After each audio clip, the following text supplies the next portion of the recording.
Kobe's wife is pregnant, and here's who the father is. Vanessa Bryant, the wife of the greatest basketball player the world has ever seen, Kobe Bryant. An icon, a legend, a man who earned his place in immortality through hard work, passion, and talent. And Vanessa, she was everything to him. His love, support, and shoulder to lean on. After his tragic death, the world watched her. How she stayed strong for their daughters. Back then, she made a public promise. I will never remarry. But today, a shocking story is spreading. Today, we're looking at TikToks that make you question reality. Does this video prove that Elon Musk was high in front of President Trump? It shows the world's richest man at a dinner party at Mar-a-Lago doing something baffling, balancing a fork and 2 spoons on one finger. Thank you to all the channel members for support. In May, I actually touched my highest view count ever. So for all the new people here, it says around 70% of you guys are not subscribed. So make sure to smash that subscribe button. As y'all know, the like goal for this video is 3,000 likes. We're on our road to 100K, so make sure to sub up, man. Let's go. So why does the internet hate Chris Brown? What's he done that's so bad? Well, let's talk about it. So you all know this guy, his name's Chris, and this story starts when he's 19, and he's already a famous singer at this point, and he's legitimately a very talented guy. And during this period, he just so happens to be dating another famous singer, this woman, Rihanna. So one night in 2009, Chris and Rihanna are driving around town. When Rihanna, I guess she's looking at his phone and she sees something suspicious. A text from a girl that he used to smash with. And this pisses her off, and she accuses him of cheating, and she's screaming, "You're such a liar! I hate you!" And she tries to kick him as he's driving. And of course, this pisses Chris off. And so then, boom, he starts punching her in the face with his right hand while he drives with his left. And bam, she spits on him because she's got blood in her mouth. And he's like, "Oh, I'm gonna beat the shit out of you when we get home." And so Rihanna gets scared, and she tries to call her assistant. But her assistant doesn't answer. And so Rihanna fakes a conversation and is like, "Make sure the cops are there when I get home." I guess she's trying to scare Chris. But Chris doesn't get scared. In fact, he threatens to unalive her. And so he pulls the car over and he starts choking her, and she immediately screams out the window, "Help! He's trying to unalive me!" And the neighbors hear and they call police. A few hours later, bam, Chris is arrested. Brown was arrested February 8th, just hours after he was accused of beating Rihanna. Now, of course, this news blows up because they're both so famous. In fact, it's one of the biggest news stories of that year. And photos of her face all beat up, they leak, and they're brutal. And the platforms, they don't allow me to show pictures of domestic abuse, but I mean, you can Google it, it's really bad. And so anyway, Chris ends up going to court and he takes a plea deal and he gets 5 years probation. And to try and rehabilitate his reputation, Chris releases a public apology. "I am very sad and very ashamed of what I've done. I have told Rihanna countless times, and I'm telling you today that I'm truly, truly sorry and that I wasn't able to handle the situation both differently and better." And so yeah, it seems like he learned his lesson and that he'll never do anything like this ever again. Until... oh no, it turns out old Chris has quite the anger problem. Because 4 years later, it's 2013. He's now around 24 years old. And he's still on probation for beating up Rihanna. And one night, he's in a parking lot, and I guess singer Frank Ocean is there? And Frank and Chris, they get into some kind of argument over a parking space. And this argument gets heated. And it gets so heated that, pow, Chris allegedly punches Frank in the face. And then it kind of turns into a big group brawl. And apparently Sean Kingston is there watching it all. So, you know, shout out to Sean Kingston. Beautiful girls. Now, lucky for Chris, Frank Ocean decides not to press charges. But then, one night it happens again. Chris is in Washington, D.C., leaving a hotel when 2 girls see him and they ask him for a picture. And so Chris stops to take a picture, and I guess there's some random guy there who thinks it would be funny to photobomb them. So he jumps in their picture and he's like, "Ah, hey!" And Chris gets super pissed off and says, "I'm not down with that gay shit!" And pow, he punches him in the face and it breaks his nose. And so then, bam, Chris is arrested again. Here's his mugshot, and here he is in court. Then, while he's waiting to be officially sentenced, he's out on bail, and he goes to an anger management rehab facility to work on some of his issues. And one day, he's there in a family session with his mom. And Chris, he just doesn't want to be there. He wants to leave. But his mom tells him that she wants him to stay, that it'll be good for him. And for whatever reason, this pisses Chris off. And he apparently flips out and he leaves the facility and he walks outside, picks up a huge rock, and kaboom, he smashes it through her car window. He did that to his own mom.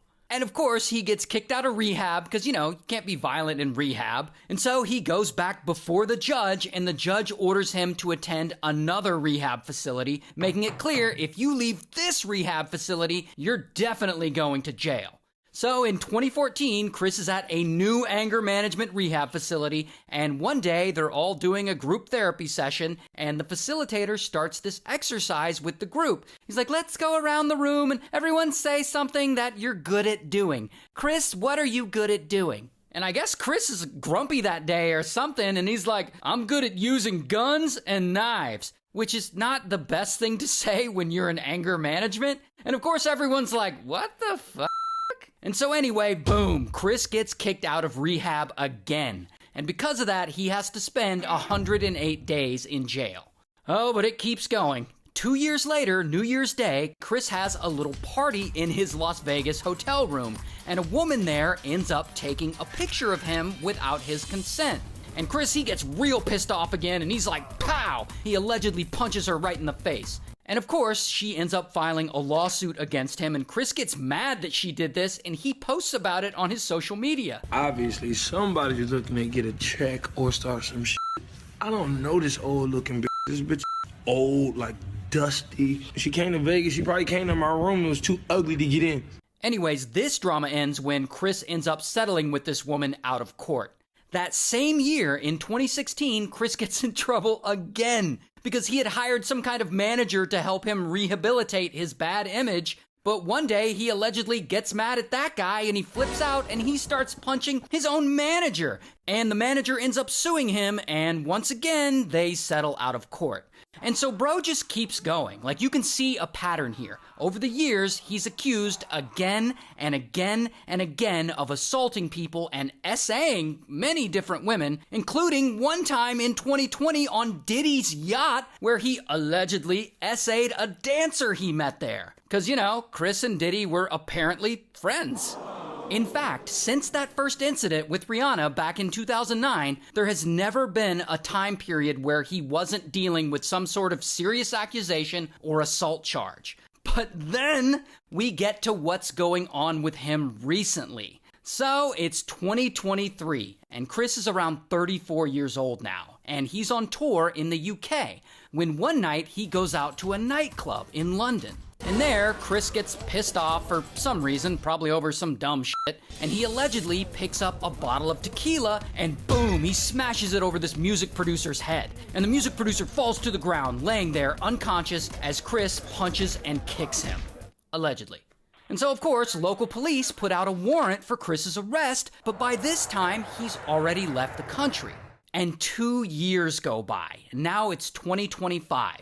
And Chris goes on tour again, and for the first time in 2 years, he comes back to England. Once he's there, in his hotel, boom, police arrest him. And I don't have a mugshot for this, but I do have this mugshot from 2018, where he got arrested for apparently assaulting a photographer that I didn't even have time to get into that story. Anyways, as of right now, he's out on bail and free to go on his tour. However, if he is found guilty of this 2023 assault, he's facing up to 16 years in prison. Whatever is above anger issues, that's what Chris Brown has. Because why are you punching a lady for taking a picture of you, dude? You're literally a celebrity. I mean, I get it. It's an invasion of privacy, but like, dude, you're a celebrity. We officially might be cooked. Apparently, this picture online is going viral of this guy texting ChatGPT like it's his girlfriend. Now, apparently, this picture was taken by some dude riding the subway. And he said, guy on the subway this morning talking to ChatGPT like it's his girlfriend. Didn't realize people like this actually exist. We are so beyond cooked. And if you pause the video real quick and just read what it says, the guy was right and it's not looking too good. Now, obviously, a lot of people were clowning the guy But there was also people who were understanding and showing him support, saying things like, men have to find support where they can get it, judgment free. And it's so crazy how ChatGPT can hold a conversation more than some real life people though. Listen, I think talking to ChatGPT is one thing, but dating it is a completely different thing. At the end of the day though, it is a free world, and if it's not hurting anybody, people can do whatever they want. Does this video prove that Elon Musk was high in front of President Trump? It shows the world's richest man at a dinner party at Mar-a-Lago doing something baffling, balancing a fork and 2 spoons on one finger. That woman next to him watching on is Siobhan Gillis, the mother of 4 of his children. In another video taken that night, White House Press Secretary Caroline Leavitt stops by to chat, but Elon ignores her, captivated by his spoons. Elon, what the hell are you doing? It happened in March, but resurfaced on social media after a New York Times article last week claimed Musk juggled drugs and family drama on the campaign trail. He was taking so much ketamine that it was affecting his bladder. This is what drugs do to your brain, goes one snarky reaction to the video. Even the Secret Service looks embarrassed, goes another. Elon is firing back. I'm not on ketamine for blank's sake. I do not take drugs. The New York Times is lying. I tried prescription ketamine a few years ago. It helps with dark periods, but I haven't taken it since. Dude, I'm pretty sure Elon has Asperger's. I mean, maybe he was off of something, but I don't think so. Kobe's wife is pregnant, and here's who the father is. Vanessa Bryant, the wife of the greatest basketball player the world has ever seen, Kobe Bryant. An icon, a legend, a man who earned his place in immortality through hard work, passion, and talent. And Vanessa, she was everything to him. His love, support, and shoulder to lean on. After his tragic death, the world watched her, how she stayed strong for their daughters. Back then, she made a public promise. I will never remarry. But today, a shocking story is spreading. Vanessa Bryant is pregnant, and not just that. The father is allegedly none other than Kobe's best friend, a man who shared the court, hotel rooms, highs and lows with him. A man Kobe trusted. Many noticed Vanessa and him appearing together more often, but no one suspected this. Insiders claim they've been in a secret relationship for months. The pregnancy isn't a mistake, it's a plan. They want a child together. Those close to the family say Vanessa has finally found peace, that she suffered for a long time, and now, for the first time, she can finally breathe. But the public isn't so forgiving. Fans are divided. Some support her, knowing everything she's been through. Others criticize her, saying she broke the promise she once made to the world and to Kobe. This is how Stephen Hawking died. Stephen wasn't supposed to live long. At 21, doctors told him he had ALS and 2 years to live. His body shut down, but his mind, it kept going. Faster than anyone could predict, he became the voice of black holes, time travel, and the edge of the known universe. All from a wheelchair through a computer. But near the end of his life, something felt off. No more conferences, no more public appearances. He was working in total silence. Then, March 14th, 2018, the same day Einstein was born, Hawking was found dead in his home. Quiet, peaceful, no struggle, no warning. And that's when the whispers started. There was no autopsy, no press release with detail, just natural causes, and the story moved on. But days later, a paper surfaced. One he had been finishing right before he passed. It wasn't just science, there was a theory about proof of the multiverse, parallel realities, alternate timelines. It scared some people. The strangest part, the final version of that paper was published after he died, exactly as if someone wanted his voice out there, just not him speaking it. So was his death really just nature taking its course, or did he finally discover something we weren't meant to know? Your brain is creating your reality. You'd fail at beginner tasks like walking, let alone advanced skills like ping pong, if your brain shows you what was really in front of you. Let's slow down time and see what happens when you try to hit this ball. The light passes from the ball to your eye in nanoseconds, but it then becomes electrical impulses that are only processed after 100 milliseconds. This means your brain can't show you where the ball is right now, only where it was. 100 milliseconds seems like nothing, but try and hit the speeding ball this way, and you'd miss it every time. So instead, your brain takes its location, speed, and direction and creates a fake ball. It also makes multiple predictions of where the ball will be, sending orders to your muscles for a range of scenarios, and ultimately decides on a single most likely future. By the time you see the ball and decide to hit it a certain way, your body has already hit it back.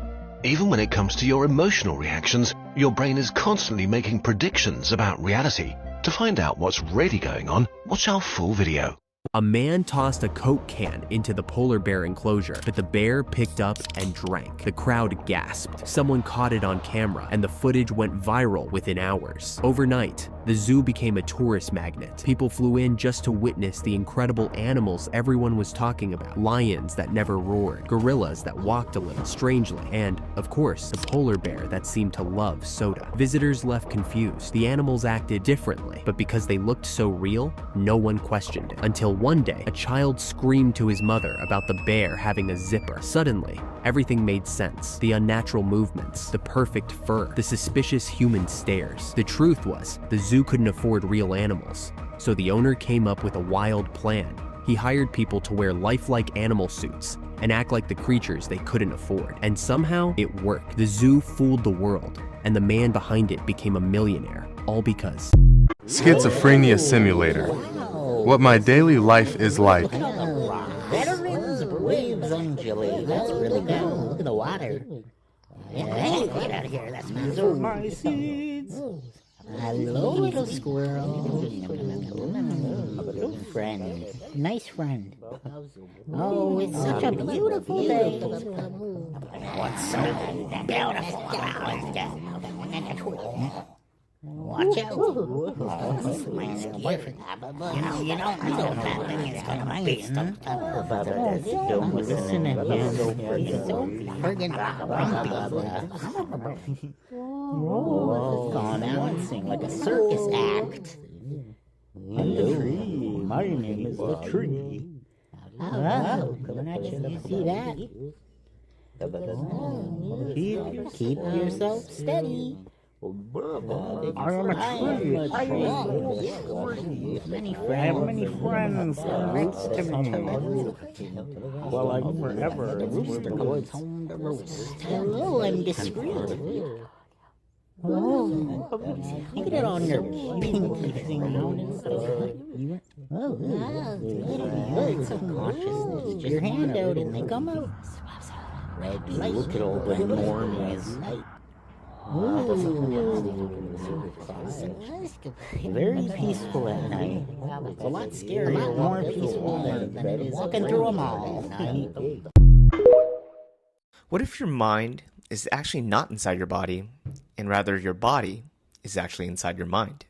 And what if that mind, that field of consciousness, can create real healing for the physical body? Scientists like John Wheeler and Donald Hoffman both say that consciousness is fundamental, meaning that consciousness is not stuck in your head, it's actually non-local, not bound by space or time, and exists in these quantum fields throughout the universe. And this is how you can use it to heal your body. There's an emerging field in medicine called biofield therapies. In science, the biofield is this field of invisible energy and information that influences our health. Essentially, this field is a reflection of the physical body. By correcting the underlying imbalances in this field, the physical body gets better. And growing research shows that biofield therapies such as Reiki are better and different than placebo, while statistically and clinically showing significant results. And this is explained in Dr. Shamini Jain's book on why the biofield connects back to consciousness for our healing. The key takeaway here is that your mind is more powerful than you think, and by learning biofield therapies, you can tap into these tools to accelerate the body's healing. If you're interested in learning more about the biofield, check my links in the bio. OnlyFans model Bonnie Blue brags about her plans to sleep with 2,000 men in one day and be quote-unquote tied up in a glass box and open to the public. Blue has told men to quote-unquote get involved or just walk around and watch, as she plans the shocking 2,000 man stunt. This isn't a stunt. This is chemical warfare and she needs to be stopped by the police. This is gonna be ground zero for a new STD, I guarantee it. Just look at the logistics. 2,000 just 2,000 men. We don't know what they have, what they could have. So many variables there. But then she tells other men to either get involved or just walk around and watch. That is adding a variable of I don't know how many men, because someone will get involved. She's saying this and someone will think, yeah, let me just get involved in this.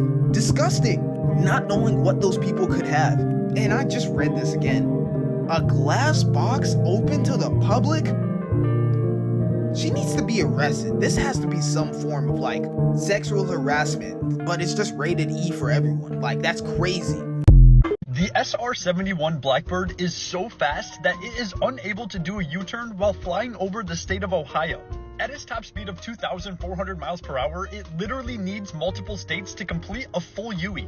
Just to make sure you're getting the picture on how fast this thing is, this military plane has 0 weaponry on it. It doesn't have guns, it doesn't have rockets, it doesn't have missiles. Why would a military plane not have any sort of weaponry on it? Because it's faster than every bullet or missile ever created. If it even tried to shoot at something, it would just end up shooting itself. It can get to any location on the planet in 59 minutes. 90% of all of its components are pure solid titanium, making it weigh 170,000 pounds. It takes so much fuel to get this thing off the ground that after just 10 minutes of leaving the ground, it has to refuel in the sky. Oh, by the way, this thing's not just an airplane, it's a spaceship with cameras on it. It can read the name on your name tag from 90,000 feet in the sky. On top of all of that, this airplane isn't even new, it was made in the 60s. A 5th plane was targeted during the 9/11 attack. It was saved by a fruit plate. Yes, a fruit plate. It is a crazy but true story. Watch TMZ Investigates 9/11, the 5th plane on YouTube. So this is what 30,000 hours of meditation does to your brain. And if you've ever been on the fence about meditation, this science will literally change your mind. A fascinating new study looked at the brains of advanced meditators who had been practicing for over 30,000 hours. And researchers compared these brains to non-meditators who were of the same age and demographics, all 65 and older. And not surprisingly, they found a huge difference. So typically, our brains shrink with age and stress. But the meditator group showed much more younger looking brains. Not only did they show improved blood flow and brain function, they also had much more brain volume in key brain areas related to emotional regulation, awareness, intelligence, and memory. And researchers say that these improvements happen because meditation literally rewires your brain. So the 3 core skills of sharpening your focus, dissolving limiting belief systems, and building compassion for yourself and others literally makes your brain younger. Key takeaway here is that meditation is simply more than sitting in silence. It's a powerful, science-backed tool that slows down aging, prevents disease, and helps you live a happier, healthier life. These are the most painful theme park deaths to avoid on your next trip. Number 1. A 17-year-old boy had an absolute blast at the Six Flags Park in Georgia. He was with his family and a group from his church, where he had a friend to tag along with him. He hopped on the Batman roller coaster where 32 people can ride at a time. He went through the ride and realized that he had lost his hat. Determined to find his hat, he and his friend looked for it at the bottom of the roller coaster. They both hopped 2 6-foot fences to get to the area where his hat is. Finally, after he found his hat, the boy was ready to return onto other fun rides at the park, until the roller coaster approached him at 50 miles per hour. Asia LeSean Ferguson was decapitated from the Batman ride at Six Flags. The fences they hopped over had signs stating that it was off limits and that it was dangerous. Nobody else was hurt when the boy was struck, and the ride was shut down after the accident, in respect for the family. Number 2. In Rosario, Argentina in 2013, 2 girls aged 12 and 14 were taken to an amusement park on a Saturday. Their uncle was a taxi driver and had gotten tickets from his job to celebrate Children's Day. So they went to the theme park and decided to go on a Ferris wheel called Around the World. The girls and the parents were waiting in line for the next ride to get on the Ferris wheel, and their turn was next, when suddenly one of the gondolas fell from above and crushed the 2 girls. A harness came loose and the gondola swung, then fell from 20 meters. Ambulances and patrol cars from the Rosario Police Department arrived at the scene, which confirmed 2 fatalities and 7 injured. This accident shocked the city once again after a gas leak killed 14 people the week before. 3 months after the incident, the manager of the International Park was charged with negligent homicide. Number 3. In San Luis Potosi, Mexico, a 39-year-old woman was at an amusement park on the 22nd of August 2024. She wanted to go on a Ferris wheel and enjoy the view from the ride, and so she did. One of the people waiting in line decided to take out their phone to record the ride, likely to keep as a memory they were at the fair that day. Then there were screams coming from the line. A woman was hanging onto a gondola. She began to lose her grip and fell from 20 meters, hitting a beam and landing on her head. She was dead on the scene, and her body was transported by forensic experts. It turns out there were 2 different stories of what happened that day. One story indicates that she tried to get off at the end of the ride, but the operator didn't pay attention whether she completely got off and kept the ride going. The second story states that she had been on the ride but the doors weren't closed properly and she ended up falling out the gondola that way. I wasn't able to find any source that led to any sort of negligence charge, only that the governor of the state instructed an investigation and support to the family of the accident.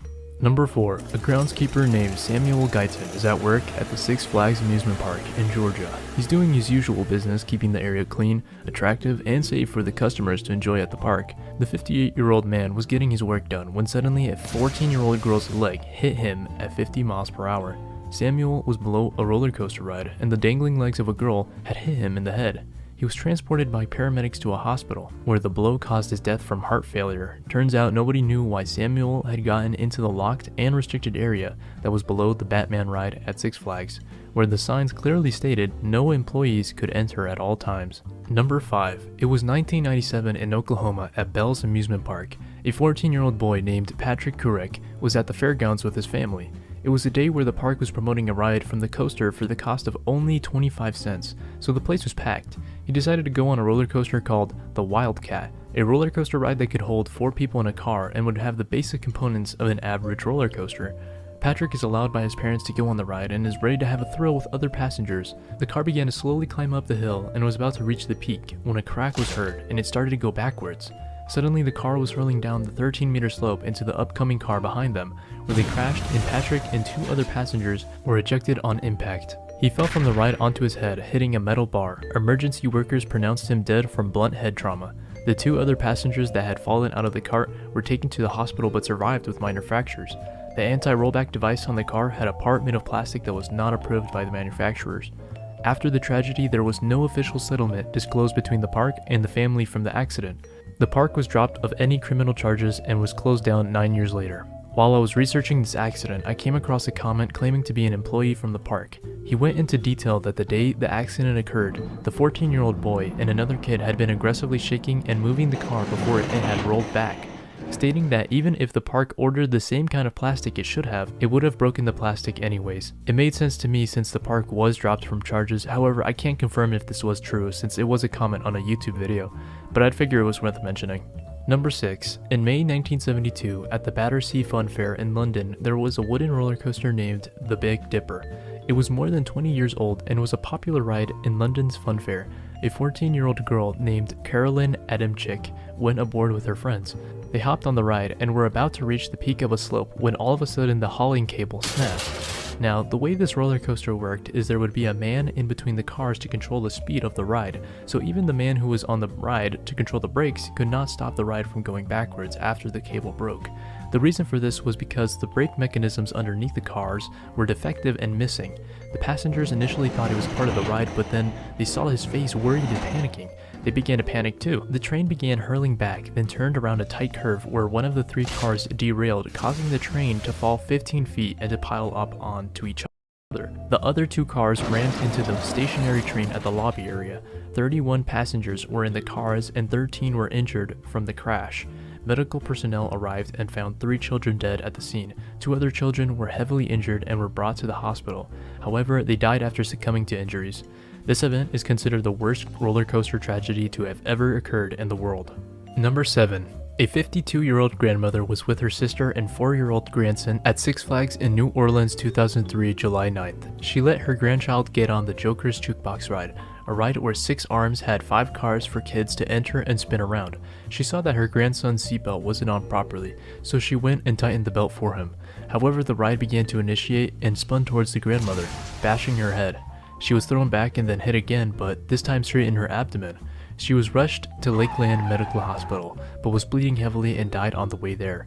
She had sustained a crushed pelvis and broken ribs where a bone fragment from her rib severed a major artery. It wasn't clear how she got so close to the ride before it was about to start, as there were gates to prevent customers from getting in the area.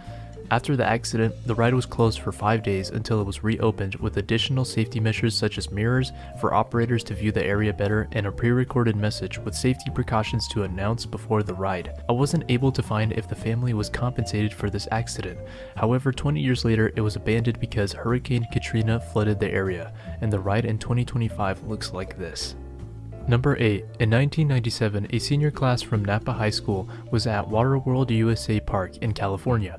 They talked about how they wanted to break a senior class record for how many people they could fit in a water slide at one time. This was because the school had a tradition every year where the seniors would have a final trip to enjoy with their classmates to a water park.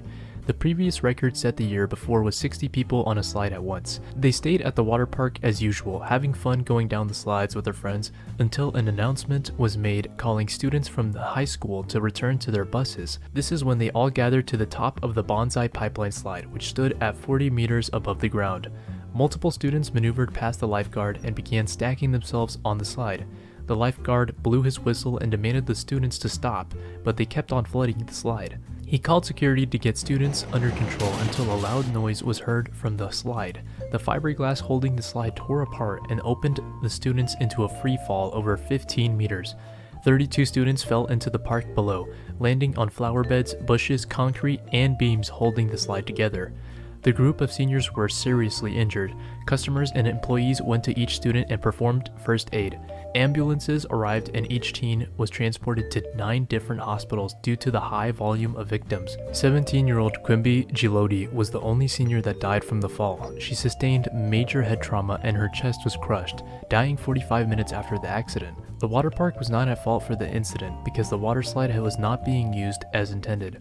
However, they still ended up paying over $4 million in settlements to the families to stop legal disputes. Now, why didn't the accident occur sooner if it was a school tradition to fit so many people in a slide? It's because the school usually chose a different water park that had slides mounted on a hill, making it structurally unable to collapse as it did at Waterworld. Number 9. In Edmonton, Canada, 1986, the largest indoor 3-loop roller coaster is located within a shopping mall at Fantasyland Park. The roller coaster was called the Mindbender, a ride where its top speed was 60 miles per hour with 4 cars that could hold 4 people. On June 14th, the ride was closed temporarily for 30 minutes to fix one of the cars by an engineer. After it was opened, passengers went on board to enjoy the ride. They were having a thrill for the first half of the ride as any other roller coaster should. Almost about to finish the minute-and-a-half journey, they began to hear noise coming from the last car. The last car had derailed off of the coaster's track and lost its wheels. The lap bars, the only thing securing the passengers safely on the ride, suddenly malfunctioned and raised up from the passengers' legs. This sent the passengers flying from the momentum on the ride. 3 of them were killed from the impact on the cement floor, one colliding with a concrete pillar. The only surviving passenger in the car, named Rodney Shako, shattered his legs, every rib on his left side, crushed half of his left shoulder, broke his lower back and pelvis. He was lucky to have survived, but he had been permanently affected by the accident, retiring early and taking painkillers and medical marijuana consistently decades later. He received an undisclosed settlement from the mall and still remembers his friend who died on the ride. The ride was closed for more than a year after, where it reopened in 1987 with several modifications to the cars such as seatbelts, an anti-rollback mechanism, and a train reduction of 3 cars. The roller coaster was decommissioned in 2022 and no longer exists at the mall. Number 10. It was a beautiful day in Shenzhen, China on June 29, 2010. Families went aboard on an indoor ride called the Space Journey Ride. There were 12 cars that could hold 4 people at a time. The cars would spin from the base mechanism like a helicopter, except the cars would move up and down from a pole to simulate a spaceship taking off. All was going well in the usual routine for EcoVenture Valley amusement park, when one of the cars broke off. It fell from around 12 meters and landed near the exit of the ride, which will be unfortunate later. The car had landed on an unconfirmed object to make it catch on fire.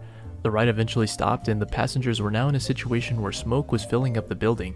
The scene was chaotic. The passengers needed to get out, but with the door blocked by the fallen car, they could barely make it through one at a time. Emergency services had to break in, where they saved as many passengers as they could, but many dozens of passengers were passing out from the smoke. They transported unconscious passengers from the area, and at the end of the accident, 6 people had died, 4 from the ride breaking off and 2 inhaling smoke. The accident was caused by the car breaking off the ride's arm. Engineers overestimated the amount of weight the arms could hold on the ride. Each car weighed around 5 tons, and the car that fell from the ride had passengers weighing heavier than the ride would usually hold. The manufacturers that made the ride were a knockoff company, where they would make existing rides and duplicate them with a cheaper price. This ride was actually a unique ride produced by the knockoff company, so it's likely another reason why the accident occurred. No lawsuit was disclosed to the company that built the ride, and they continued to make rides in 2025. The amusement park compensated the affected families to avoid any lawsuits. Keep in mind, theme park accidents are very rare and shouldn't keep you from enjoying them. As long as rules are being followed and a well-maintained park is in place, you're more likely to get struck by lightning than to die by an accident. The shirt that I'm wearing is also on my online shop, justjams.store. Have a great rest of your day. If you like psychedelics, then this is going to blow your mind. LSD, also known as acid, is known for its very long duration, often over 12 hours, with many saying it doesn't truly wear off until you sleep and wake up the next morning. Now, a half-life is the time it takes for half of a substance to be metabolized and leave your body. So based on the duration, you would think LSD's half-life would be what? 5 hours, 8 hours, 12 hours? Nope. The half-life is a mere 1 to 3 hours based on this clinical trial. So then how does the trip last so incredibly long? LSD, like other classical psychedelics, bind specific serotonin receptors in the brain. But this study showed that LSD, unlike any other psychedelic, does something remarkable when it binds to these receptors. So as you see, this grayish area here is the receptor, and that little pink structure is the LSD binding the receptor. You can see this darker blue area, or the lid they call it, of the receptor. Essentially, LSD binds the receptor and wraps itself up in the receptor like a blanket. This effectively traps the LSD in the receptor, so it keeps on stimulating. So while all of the unbound LSD is floating through your bloodstream and getting metabolized very quickly, the LSD trapped inside your receptors just keeps on going and going and going.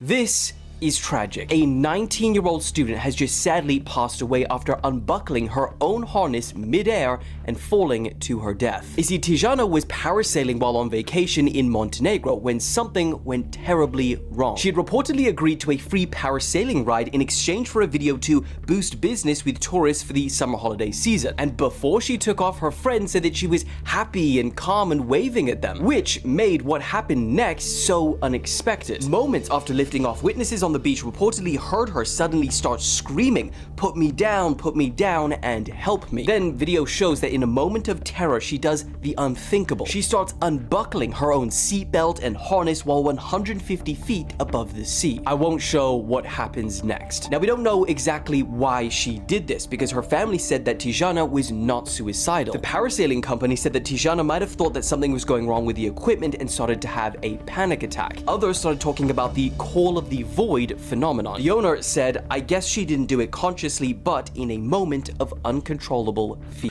Dude, that's crazy. I'm pretty sure we took a look at that on Tuesday's video. I'm pretty sure it was.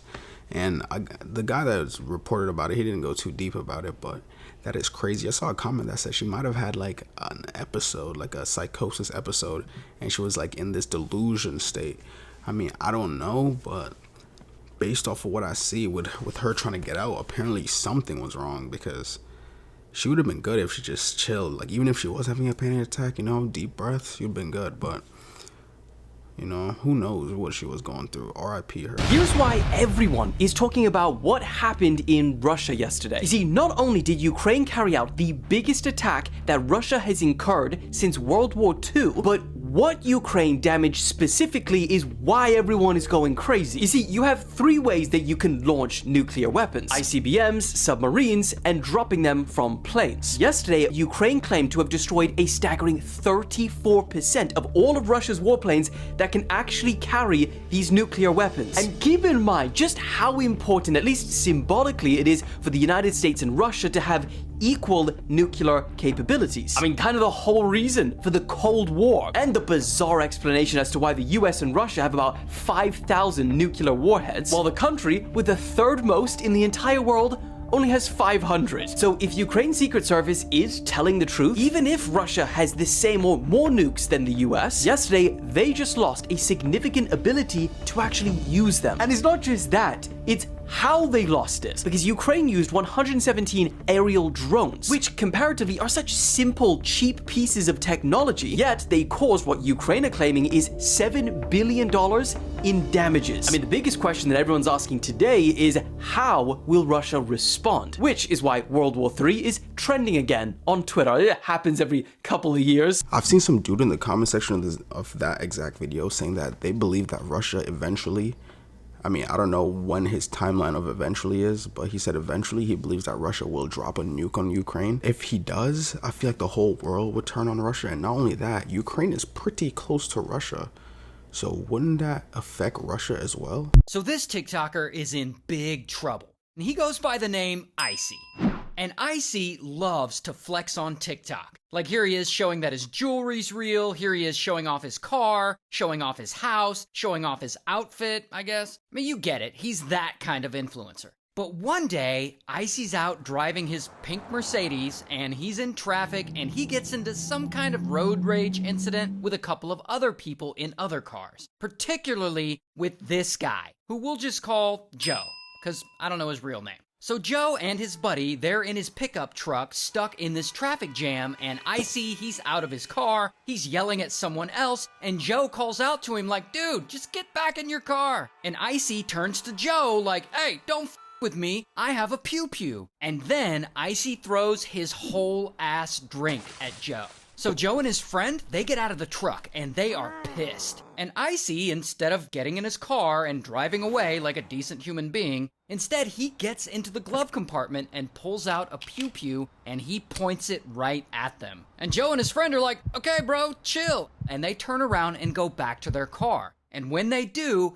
pow! Icy pistol whips Joe in the back of the head with his pew-pew. So then Joe gets back into his truck and he and his friend drive away. And Icy gets in his car and he chases them. And you can see footage of it here, and he ends up swerving around them and cutting them off. And yeah, and you can see he's clearly the aggressor. And Joe, he's still freaked out, so he calls 911. This guy just got out of his car and pistol with me with a gun. And then Icy calls 911 and he tells a different story. This truck came up and tried to cut me off, and then I had 4 guys jump out the car and say, I'm gonna beat the f*** out of you and stuff. Minutes later, police arrive, and they talk to Joe, but Icy's already fled the scene, like he's gone.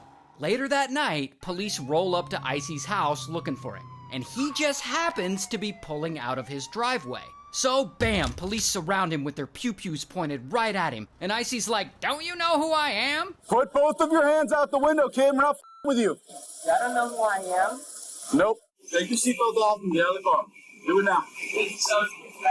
So I guess bro thinks he's too TikTok famous to get arrested. So anyway, they arrest him. Because, you know, it's against the law to pistol whip someone. And they search his car and they find his pew-pew, and of course, Icy denies he did anything wrong. And so he's in the back of the police car and he's on the phone with his girlfriend. Babe, I'm getting arrested because of those people that cut me off. And I know you're like, Ray, wait, he has a girlfriend? Yes, he has a girlfriend. But he's on the phone with her and police are like, you're being arrested, you can't be on your phone. And they take it from him.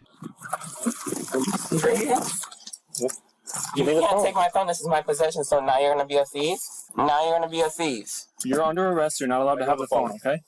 Wow. And then Icy starts with the whole, but I'm internet famous thing again. You don't see any problem with this. You don't see the problem that somebody with a bright pink car who is famous online gets with on the freeways all the time, and that's why I carry a gun. You don't even know what gun is the same gun that I hit with if I did. So you don't even know what gun was used in crime, but you want to sit here and act like I'm the criminal? And so anyway, sometime later, he's still in the back of the police car on his way to jail. And Icy continues to argue that he's the victim here, and that all of this is the result of his online fame. I mean, not everybody knows who you are. It doesn't matter. I have 58 million followers, baby girl.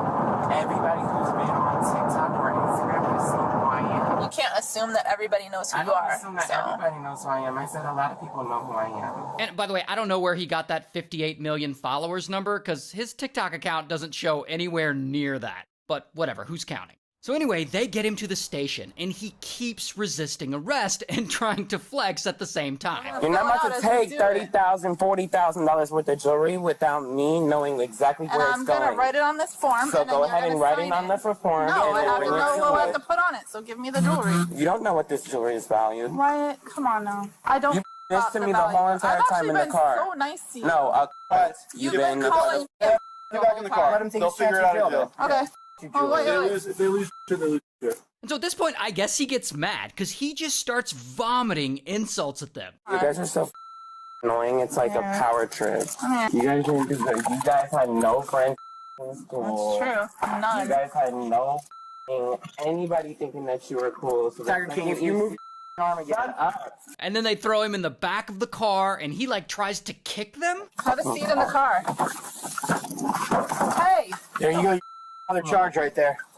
And so anyway, after all that, Icy's finally arrested. Bam! Here's his mugshot. And he spends a couple of days in jail, and then he gets bailed out. Now at this point, Icy could lay low. He could keep his head down, try not to make any noise or cause any trouble. Oh, but that's not what he does. He immediately gets on TikTok and he starts spinning his own version of the story. Guys, should I do a story time about how I got ripped out my Mercedes and my ass beat for trying to take my seatbelt off when they tell me to get out the car? And while he's out on bail, waiting for his trial, he's posting all over TikTok, still trying to flex like life is good. Like showing off his jewelry and showing off another Mercedes I guess he owns. Showing off a bunch of Louis Vuitton stuff he bought. Buying his girlfriend an expensive purse. And generally just showing off stacks of cash. Now, where did a guy like Icy get all this disposable income to buy all this stuff? Honestly, I don't know. But my guess is he doesn't have all this money to spend. My guess is he's in debt, living off credit cards, stuff like that. No one with any real wealth shows off stacks of cash like that. It's a dead giveaway that he's low-key not managing his finances well and probably living in debt.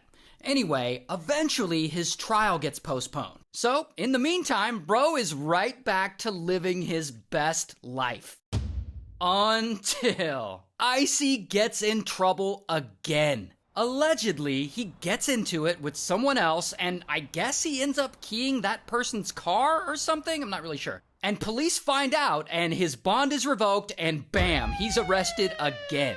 And before he goes back to jail for a long time, he does whippets while live streaming on TikTok, I guess to send himself off. And so he sits in jail. And a year later, his trial finally happens. And he's found guilty and he's sentenced to a total of 5 years in prison. And since then, his girlfriend, I guess she's now his wife because I guess they got married, but she has completely taken over his TikTok. Like it looks like she's running all his social media now. Hey y'all, so I have to come on here and tell you guys that obviously I'm not on drugs and I'm just sad and breaking out. I'm off birth control and I am not doing well. Also, to top it all off, Icy's mom, like his biological mother, she also makes TikToks. And sometimes she gets on and talks about what a turd he is. Are you a parent and have you raised an asshole? Because I am, and apparently that is exactly what I did. That's just amazing. Good luck to all of them. The internet really be making the wrong people famous, because this dude's out here flexing on the people that literally gave him his income. It's just the weirdest thing ever. That's why y'all gotta get me famous, man, because I would never do something like that. And I'm genuinely surprised that bro had a girlfriend. Like, he didn't give me a girlfriend vibe.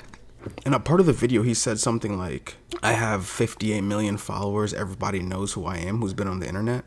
As someone that's been on the internet, I've never seen or heard of him until this video, so I don't know what he's talking about. I thought about the people who actually control our world. No, not the Illuminati, but the families. In this case, I'm talking about the Rothschild family. Among the list of influential families, the Rothschilds is regarded as the most powerful and wealthiest. Some estimate that their wealth is worth trillions of dollars in assets spread across the globe. The Rothschild dynasty was started by an ordinary man by the name of Mayer Amschel Rothschild. With the help of his 5 sons, he laid the foundation for what would eventually become the world's mightiest dynasty. These Rothschilds, hailing from a Jewish quarter in Frankfurt, Germany during the 18th century, went on to establish banks all throughout Europe, accumulating immense wealth and ranking among the wealthiest family of their time. However, their wealth and influence did come with controversy. Accusations of shaping global politics, implementing conflicts, and playing significant roles in various financial crises. Our story begins in 1744 when Mayer Rothschild took his first breath in Frankfurt, Germany. He was born to an Ashkenazi Jew who ran an accounting house and dabbled in money exchange. Now, what's strange is that on the entrance door of that accounting house, there was a peculiar red hexagram sign. Little did anyone know this symbol held a numerical and geometric geometric secret, amounting to the number 666. That same symbol ended up on the Israeli flag around 2 centuries later as a testament to the vast influence that the Rothschilds had over Israel. These signs are also linked back to the Illuminati. The number 6 in the Illuminati represents imperfection and human sinfulness. The rise of the Rothschild family was closely tied to the opportunities brought by the French Revolution and the Napoleonic Wars from 1792 to 1815. Some even say they had a hand in various wars, including the War of 1812. In today's market, the Rothschilds own almost every central bank in the world, especially the major ones like the United States, Canada, England, France, Mexico, and Spain. The Rothschilds didn't stop at merely influencing global finances. They have been accused for manipulating the gold market for centuries. Up until 2004, they ran N.M. Rothschild, a global powerhouse established in 1810. They held meetings twice a week, effectively determining the world's gold price alongside Deutsche Bank. And coincidentally, when N.M. Rothschild announced his closure, the price of gold plunged by $7 an ounce.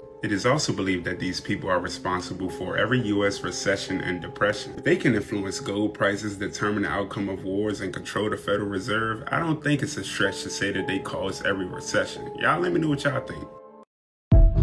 Morbid Facts, Part 626. Lady Gaga has publicly shared that when she was 19 years old, she was raped by a music producer who left her pregnant and abandoned after she became badly ill. She's never named the attacker, but recounted that the producer threatened to burn all of her music if she didn't comply with his demands. Gaga later revealed that the trauma led to years of physical suffering and ultimately caused a complete psychotic break. She has never disclosed what happened to the baby.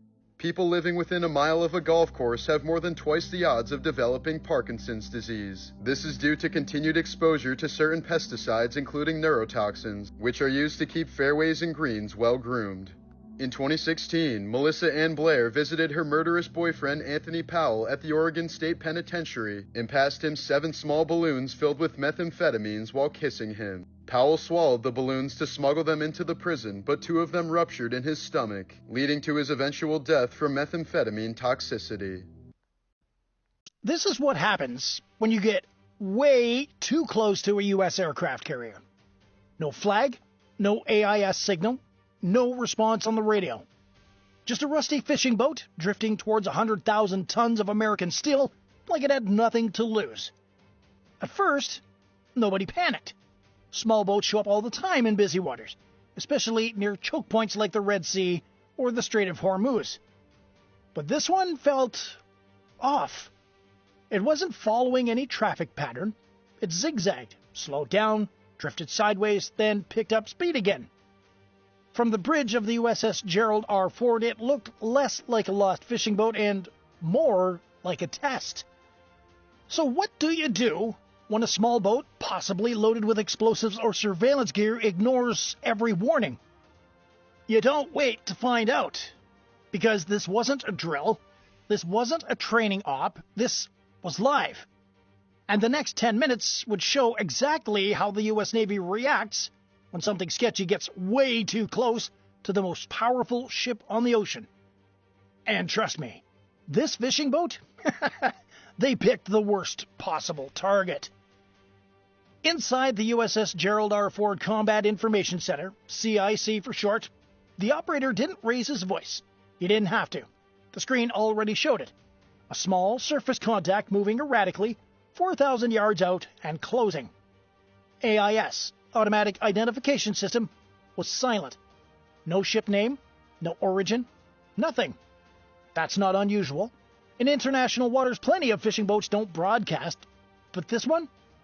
It wasn't acting like a fishing boat. It wasn't trawling. It wasn't drifting. But it was heading straight for the Ford's port side. Slow, but deliberate. Bridge, CIC. Contact drifting left. Speed under 5 knots, maneuvering erratically. The officer on the deck leaned toward the chart table. The course didn't make any sense. No response on VHF Channel 16 either. The standard radio frequency for ship-to-ship calls. Flight deck, this is the bridge. Prep Seahawk for launch. Set security alert condition 3. That phrase, security alert condition 3, meant the ship was shifting into force protection mode. Not full combat alert, but definitely not peacetime posture. Below decks, sailors snapped to their stations. Weapons crews checked mounts. Visual watchstanders trained binoculars on the water. The command was clear. Watch it. Don't trust it. The call went out again. Did you know that female dogs have behaviors so unique and special that we often don't even notice how different they are from males? They have surprising ways of showing love, care, and even protection that go far beyond what we might expect. Today, we're diving into 8 incredible traits that only female dogs show toward their humans. And I promise you, number 7 will completely change the way you see your 4-legged best friend. Behavior 1. They're more protective in dangerous situations. Female dogs have a protective instinct that goes far beyond caring for puppies. When they sense any kind of threat, they become more alert and often position themselves between you and whatever they perceive as dangerous. This tendency reflects their natural role as family guardians. You can clearly see this instinct during walks or in unfamiliar places.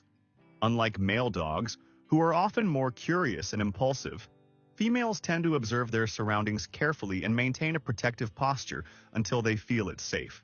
They prefer to stay close to their human, making sure everyone is out of harm's way. It's common, for example, for them to choose sleeping spots strategically around the house, such as near doors or windows, so they can monitor the space even while resting.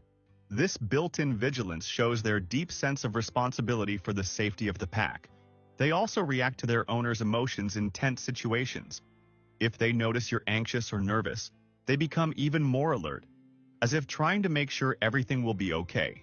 That's not just instinct, it's emotional intelligence. And don't think this protective instinct is limited to humans. Female dogs often behave the same way with other animals in the home.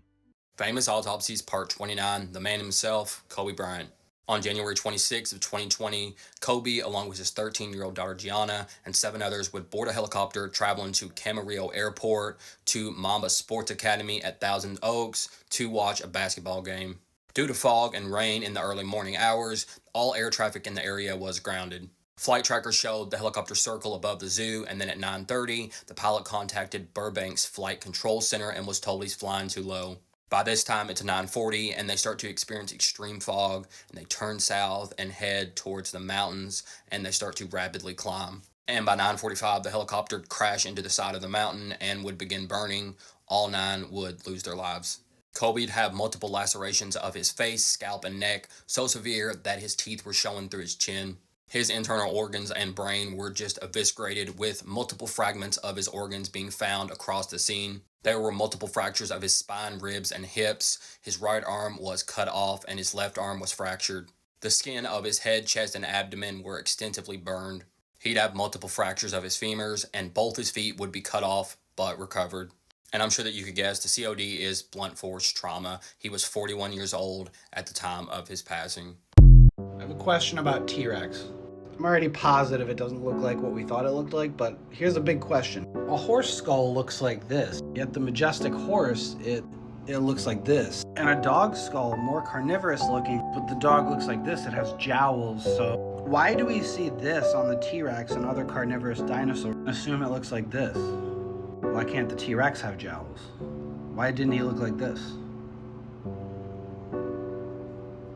That makes a lot more sense to me. Food for thought. Yeah, I've always thought about that because I'm like, dude, we have chickens and stuff like that, and they have feathers, chickens, birds. So why couldn't dinosaurs have the same thing? But then we do have alligators, which are kind of like scaly, but... New tonight out of Arlington, a woman has died after falling off of a roller coaster. Six Flags Over Texas confirms the woman was riding the Texas Giant coaster just after 6:30 this evening when she fell. The ride has been closed until further notice while Arlington police investigate what happened. A witness told the crew the woman was riding with her family and flew out after hitting the first turn. They described family members reacting right after the ride stopped. Sad. It was very sad. And, you know, we kept telling them to let them out, you know, because they were hysterical. The daughter and the son, they were like, we have to go get my mom. We have to go get my mom. We were kind of in disbelief, and we just said a prayer for her. And Now, this is day file video of the coaster. The Texas Giant is the tallest steel hybrid roller coaster in the world. It was refurbished from a wooden coaster to a steel system and reopened in 2011. Back in 1998, 15-year-old Leslie Lane died after she was thrown from a ride called the Himalaya at the Travis County Livestock Show and Rodeo. The Soviet spy bit into a poison pill hidden inside his tooth in an attempt to escape the German prison. You see, when he collapsed on the floor, the Germans thought he was dead and buried him a few hours later. But as the legend goes, the poison was only meant to slow his heartbeat and fool the prison doctors. So the next day, Soviet soldiers dug up his body, injected the antidote, and took him back to safety. According to experts, if you can survive until the year 2050, you may be able to avoid death entirely and live forever. The reason that they're saying this is because they believe that medical technology will be so advanced by the year 2050 that they'll be able to stop the aging process or completely reverse it to an ideal age altogether. Some of the treatments they believe will be ready for this process by 2050 includes gene editing, replacing your organs with brand new lab-grown or 3D printed organs, and even nanomedicine. And if all that fails, experts even believe that people will have an option to upload their consciousness into a computer program so that they can live in their perfectly simulated world forever. Now, to me, it seems like all of this is just leading to the end times beast system. The idea of humans combining with technology is being pushed heavily recently, and I believe technology will be a key component in people receiving the actual mark of the beast on their forehead or arms. Now, obviously, 2050 is still a while away, so all of that is just a theory. But leave a like and let me know in the comments. If you could, would you want to live forever by any means necessary? Did you know New York City sits on top of a massive underground mountain range that's older than dinosaurs? Manhattan's famous skyscrapers can only exist because they're anchored into ancient schist bedrock formed 450 million years ago. This prehistoric foundation creates the distinctive dip in building heights between Midtown and downtown, where the bedrock plunges 200 feet underground. Every time you walk through Manhattan, you're literally standing on the remains of an ancient mountain chain that once rivaled the Himalayas. What other buried worlds lie beneath our greatest cities? I mean, if I'm being honest, every time I'm in Manhattan, I'm just like, dude, I'm literally standing on like subways. Like, you literally be just walking and you just hear a train just under your feet. It's actually crazy. People who constantly block or delete others are likely suffering from borderline personality disorder. These individuals have extremely unstable emotions and struggle to maintain healthy, intimate relationships. Even when they experience brief moments of happiness, they often destroy it with their own hands. From a psychological perspective, borderline personality typically exhibits the following 6 characteristics. 1. Fear of abandonment, yet actively push others away. They have an extreme fear of loneliness and separation. Even when they know a relationship is unhealthy, they're unwilling to leave. Once they sense the other person might walk away, they'll block and delete them first, as if this could prevent themselves from being left behind. This is a typical, self-fulfilling prophecy. The more they fear losing someone, the more likely they are to lose them. 2. Emotional instability and black and white thinking. Their judgment of situations is extreme. It's either love or hate. Minor incidents can trigger emotional breakdowns, and they may even harm themselves or those around them. Afterward, they fall into deep guilt and fear. 3. Strong need for control, lacking security. In relationships, they want their partner to completely comply with them. When things don't go as expected, they feel unloved and unimportant, leading to intense emotional fluctuations. 4. Love intensely, disappoint intensely. They start with fiery passion, diving in quickly, but soon fall into deep disappointment. They tend to idolize their partner, then completely reject them. This pattern of extremification in relationships repeats itself. 5. Unstable self-perception. One moment they think they're excellent, the next they're extremely self-critical. They lack a clear sense of self-identity and long-term goals, often relying on relationships to fill their inner void. 6. Depression, anxiety, and tendency towards self-harm. They experience prolonged emotional lows, possibly accompanied by self-harm impulses. Most come from emotionally deprived families of origin, lacking security in childhood, making it difficult to find true happiness as adults. Why are they always in pain? Their emotional dependence is strong, and their happiness is built on others' attention and responses. But in reality, they're often attracted to people who cannot provide emotional stability, such as those with NPD, thus constantly cycling through expectation, disappointment, pain. What really sustains relationships? Inner stability and independence. Only when you stop placing all your expectations on the other person can you build equal, healthy, and relaxed relationships. You need to understand, it's not that they won't leave because you desperately try to maintain the relationship, but rather, only when they truly want to stay are they worth your cherishing. Ukraine just changed war forever in what's being called the greatest special operation of all time. Some saying this could be the atomic bomb event of our lifetime, as in there will be a very clear before or after point in history because of this. Because reportedly, yesterday Ukraine destroyed 34% of Russia's strategic bombers in a drone attack unlike any other. And they did this by putting drones in shipping containers for wooden kit houses and then shipping them to areas near 4 air bases. The men activating it, the roofs of the containers opening, and the drones flying out and hitting the Russian bombers. Where there being claims that these drones were controlled by AI rather than a person, though I will say there the Pentagon says it's unsure. And notably, there was no air defense to shoot these down because typically you don't have anti-air systems at an airbase 3,000 miles into your own country. Also, the attack's been called cost-effective because the drones are said to only cost around $4,000 each, and to the untrained eye, they kind of look like a DJI drone that TikTokers use. It's also said that the containers then self-destructed after the drones had launched. You know, with this, outside of the fact that Russia's going to have a harder time now killing Ukrainian civilians, this is kind of as rough of a psychological attack as you can get. Right? Imagine being a Russian leader right now. Every single shipping container in your country could be a weapon, and every highway that they travel on is now a threat vector. You're going to have to inspect all containers now. You're going to have to screen all your drivers. You're going to have to monitor internal roads. This could slow down the supply chain to a grinding halt. But for now, follow to stay in the loop. A couple of young hikers who almost didn't come back literally had a very bad trip. What happened is 3 friends in the Adirondacks over Memorial Day weekend, they took some mushrooms. And they went up the mountain. I'm talking about hallucinogenic mushrooms. They got up there to the top of the mountain, and then they became separated, and then 2 of the friends called the police and said the other friend was dead. Whoa. Good news is, he wasn't dead, he was just behind them. And he just behind him, and and the other friend was also calling the police and saying, "Help, we're lost." So the Rangers came up and they got him and they brought him back. They brought him back to the campsite, and everybody is alive from this trip. And the moral of that story is, the lesson here is what? I don't know. It said, don't go hiking. I mean, it's a bad idea. Or don't do on the mushrooms. Yes, I know. No, I know. Don't go hiking. Do the mushrooms. It's always like, don't do the mushrooms. Do the mushrooms at home. Yeah. No, I'm joking. You got to have one sober Tony, friend. don't go hiking. Don't go hiking.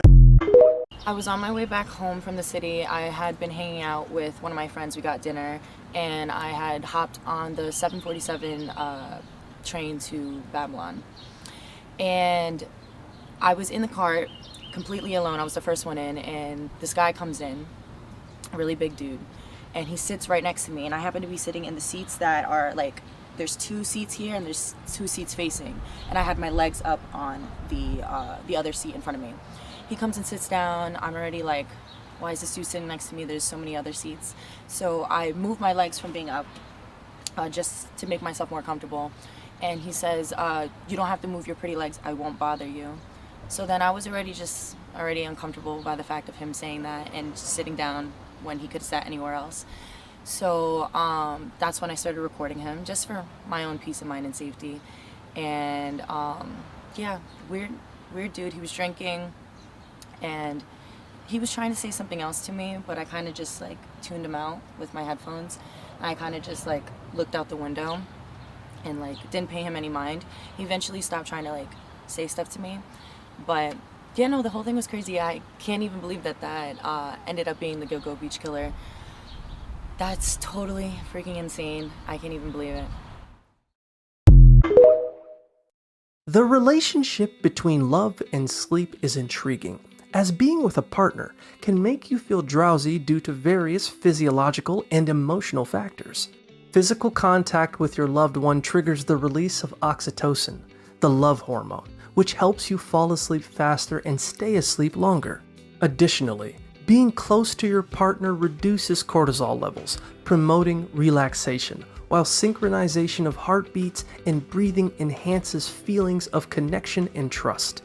Co-sleeping can foster a sense of emotional safety, making it easier to open up about feelings and anxieties, while your partner's scent and voice can provide soothing comfort. However, boredom or routine in a relationship can also contribute to feelings of sleepiness.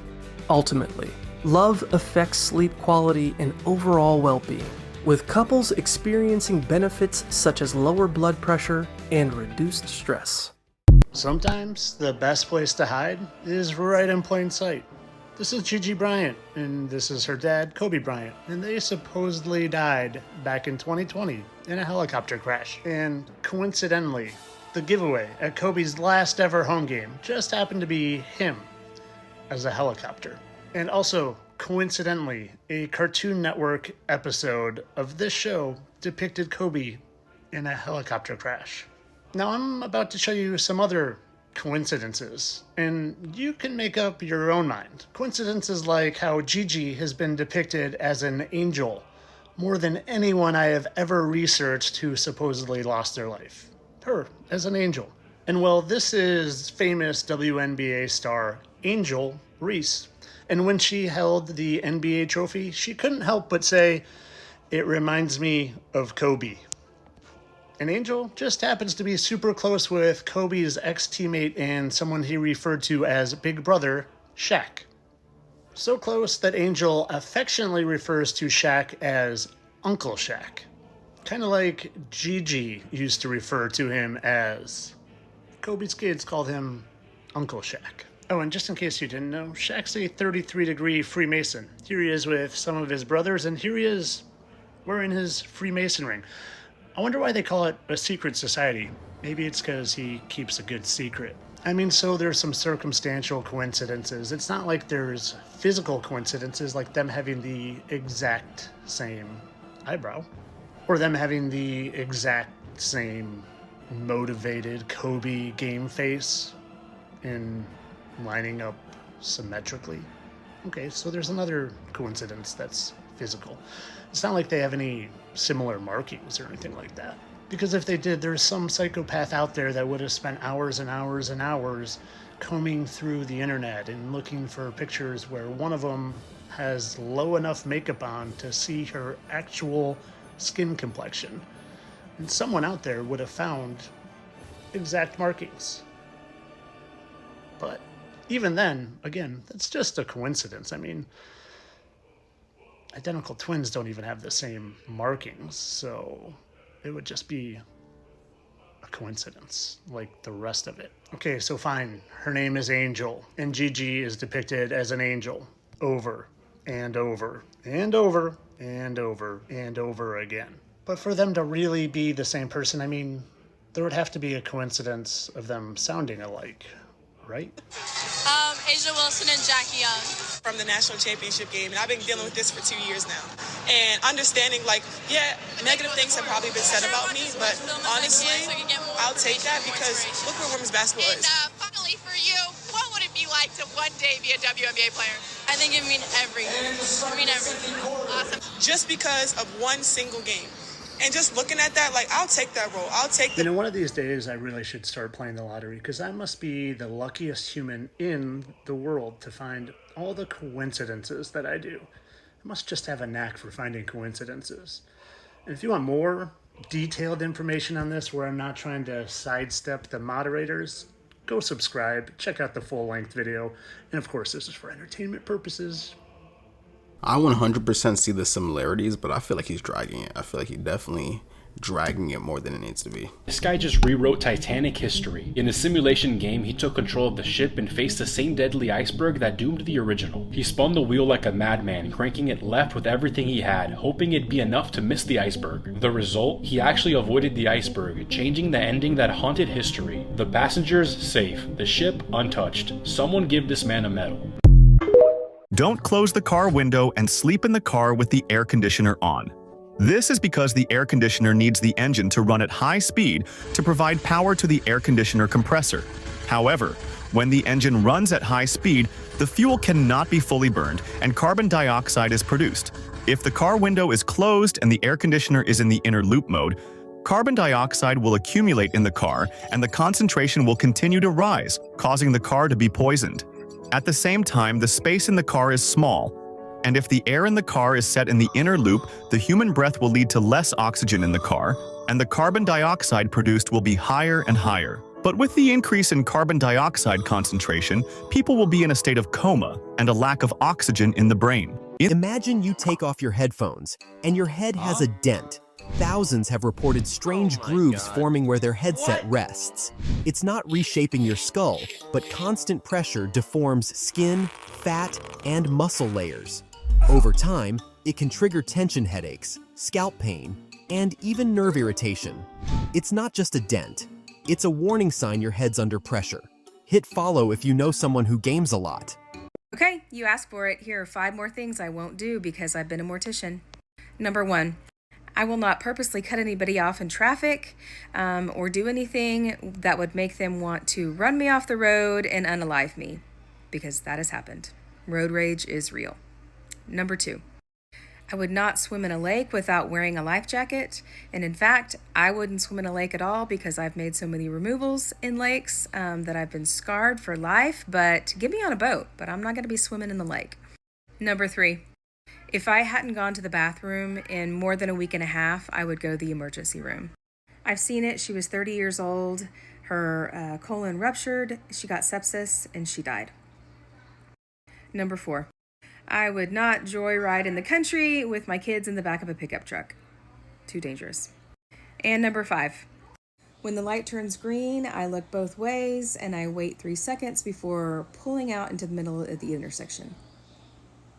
We've had several funerals where people are just in too big of a hurry to get through that light and smack right into somebody. Ukrainian media is reporting right now that Zelensky is hiding away in a bunker under Kiev as the capital city is being shelled by Russian ballistic missile. After deciding to attack deep into Russian territory, escalating this conflict further, Zelensky is now making the people of Ukraine pay for his decision. Air raid alerts are for over half of the regions in Ukraine, with severe alerts right now only in the capital city of Kiev as the Russian retaliation has started. Early on, we're seeing strikes on military troop training facilities, which is different than Zelensky's strategy yesterday whenever he ordered a bridge to blow up over a civilian train moving in Russia. As you see, this civilian train had this bridge fall down on it, where 9 people lost their lives, including children. So after that escalation, Zelensky decides to start attacking deep into Russia, escalating this war, and putting rumors out there that Russia is going to declare war on Ukraine, which would open up a lot of new options for the Russians, including a certain type of weapon. Things are getting spicy, so make sure to follow me for updates. Why would never eat a donut at Dunkin' Donuts? So we're here in Boston, and this is the classic donut to order at Dunkin' Donuts, the Boston Cream Donut. I mean, I can see why people love this. It does smell good, and I'm sure it's really tasty for that 2 minutes of enjoyment, but what you don't realize, it has 65 ingredients in it. 20 grams of sugar, 13 grams of fat. One of those ingredients, titanium dioxide, which is a whitening and brightening agent found in cosmetics, but also in your Dunkin' Donut. This was banned in Europe by the European Food Safety Authority because of the hundreds of scientific studies showing the harmful effects of its being a genotoxin. This means that it has the ability to damage DNA that leads to cancer. So save the titanium dioxide for your face and save the donut for the trash. Magnus Carlsen, the #1 chess player in the world, just lost to a 19-year-old, and the way he reacted has a lot of people upset.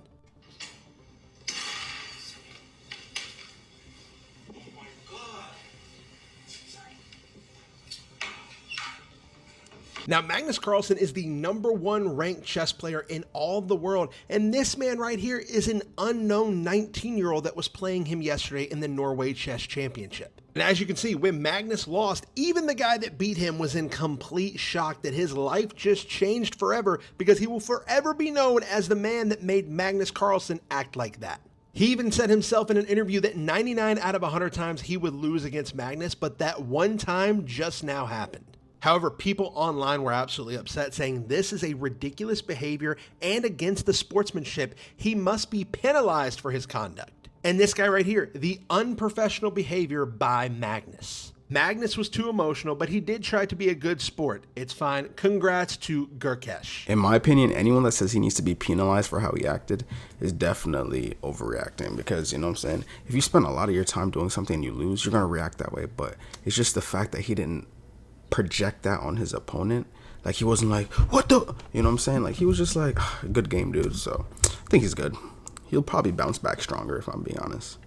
Bruh, this 19-year-old model just fell 150 feet from the sky, y'all. And the craziest thing, she unbuckled her own harness, y'all, in midair. And as she was falling, people heard her screaming, "Help! Help!" That don't sound off to y'all? Her name is Tiana Radonich. So this happened when she was doing a parasailing promo in Montenegro. So they said once they was putting the gear on her and everything, she was calm, y'all. They say she was confident, she ain't showed no fear. But once she got in the air, everything changed. They said when she got up there in the sky, she started freaking out. She started having a panic attack or an anxiety attack. They said she ripped off her vest and then she did the unthinkable. Yes, y'all, she unbuckled her own harness in midair. You know that was spelling for disaster. They said before the chaos ultimately happened, she was like, "Put me down, put me down," as if something was up there that she didn't like. Cause y'all remember when she was on the ground, she was all good. I understand that you can be scared in midair, but it's crazy to me. You're so calm, you said you're good, and then you lift off and you're up in the air, and then all of a sudden you just freak out. So the company said they believe it was a panic attack, but her family said she was trying to save herself. Save herself from what? Y'all let me know what y'all think about this down below in the comments. This shit crazy, fool. Why does the Finnish government paint deer's antlers with spray paint? Well, the increasing number of deer-related road accidents was a major concern for the Finnish government. So they came up with an idea of spraying the deer's antlers with reflective paint and turning them into glowing road signs, making it easier for the drivers to spot them while driving. This dinosaur was so well preserved, scientists thought it was alive when they found it. This giant armored dinosaur discovered in Canada is considered the most complete dinosaur fossil ever found. We're not just talking bones here, it was found with its skin, armor plates, and even traces of its original coloring still intact. You can actually see its scales, the heavy spikes along its body, and patterns that once helped it camouflage against predators. This 110 million-year-old Pelta was built like a tank, covered head to tail in natural armor, and weighed over 1.5 tons. The fossil is so detailed that scientists could tell Pelta was reddish-brown with a lighter underbelly, the same kind of color pattern modern animals use to stay hidden. Starting now, your height is gonna matter a whole lot more on Tinder. That's because this week, the dating app just quietly tried to test a new feature where users can filter by height. Someone posted a screenshot on Reddit showing a new height toggle in discovery settings, which allows users to specify the height they want for their matches. And you want to know the top comment on that Reddit thread? The only way they're gonna get women to pay for their service too. Now, they did put a disclaimer right above this saying that it's not so that women can filter out short men. Because I'm not gonna lie, Twitter is having a meltdown right now saying it's over for short kings. But what is so ironic is that in 2019, they actually posted about a height verification for April Fools. 6 years later though, we now have a height filter and it's the 2nd of May. So it's real. But what do you think? Should they keep or remove this new feature? I mean, I don't know. I don't use Tinder, so I would never really know. But it's definitely going to be a paid service, it looks like, for women at least. What do you guys think about that? Do you guys think that, I mean, I guess it really doesn't matter because who cares at the end of the day, right? It's just like Tinder, I guess. You better stop eating tomatoes right now. There's a massive recall. This information could end up saving some lives, so listen up. The FDA has issued a recall on tomatoes, citing that they could cause severe illness or even skull emoji, if you know what I mean. Apparently, there was a very dangerous bacteria found on tomatoes that were distributed in Georgia, North Carolina, and South Carolina. Now, those are the only places this bacteria has been found so far. However, I think it may be a good idea to steer clear of tomatoes for a little bit, no matter where you are, just in case. Now, this recall applies to not only tomatoes, but also products made with tomatoes. So if you have anything like ketchup or some kind of canned tomatoes, those are not safe either, at least not at the moment. True or false? It's safe to shower during a thunderstorm. That's false and potentially deadly. Both experts and the CDC say you shouldn't use any plumbing during a thunderstorm because if lightning strikes your home, it typically follows either the wires or the plumbing. So that means taking a shower, washing dishes, or even running water from the tap can put you in harm's way. Here's another one. You shouldn't use your phone during a thunderstorm. That's false. If it's cordless, cell phones are safe as long as they're not plugged into the wall. The danger comes from corded phones or your cell phone being actively charged during a storm. If your phone is charging and you're holding it when lightning hits, you're connected to your home's electrical system, and that puts you at risk. But what about pumping gas? True or false? It's not safe to do this during a thunderstorm. True. While most gas station canopies are well grounded, they're not risk-free. There have been cases where there have been explosions. The greater concern, though, nearby lightning strikes could send ground currents surging through the area. So if you're standing outside, you're vulnerable, even if the canopy doesn't take a direct hit. And if someone gets struck by lightning, it's not safe to touch them. True or false? False. A lightning victim doesn't carry an electrical charge, so it's safe to touch them and critical to act quickly. Call 911 and begin first aid or CPR right away. The most common cause of death from lightning is cardiac arrest. So a lot of people thought the video I just made about the sun looking red all over the world was the sun, but y'all, this was not the sun. Check this out, man. Look at this video was sent to me from Florida. I'm gonna show y'all that this is not the sun and that is not the moon. The sun is setting over there and the moon is on top of her. Watch this. And that's not the sun. That can't be the sun because... You heard him? He said that's a planet. That's a planet. The sunset is over there. Look at the sunset. You see, the kids know. The kids know. They know. And look at the moon. Look at that. Look at this. Now check this video out from Canada because they want to blame the sun looking red on the wildfires, right? But why is there two suns in Canada? This red one over here, and then you have the sun, the orange sun setting over there. What is that about? Look at this. When I tell you everybody was seeing this all over the world, this was in London. This lady was on a live stream and she saw these things, I don't know, flying through the sun. And what she saw next is crazy. Watch this, y'all. An alien spaceship, and then it's out of the blue, the ship's changed to like an apple. How does that happen, y'all? How does that happen? This happened on her live stream. And again, the sun already set. This is after the sunset. So this is not the sun, y'all. This is the red Kachina. And I got more videos to post, y'all. This is crazy, man. But let me know what you guys think about this video, y'all. The shift is here. Let's get it. Peace in. You know, I don't know what it is, but I think the house centipede has a point. It really is kind of a molting day, right? Like, it's a leave your old skin behind kind of day. Did you know that some people just squish these on site, even though they eat silverfish, ants, bedbugs, and cockroaches? And why would anybody hurt a friend like that? Ignorance, that's why. You just don't know how good the house centipede treats you. Don't listen to her. She has no idea what she's talking about, ever.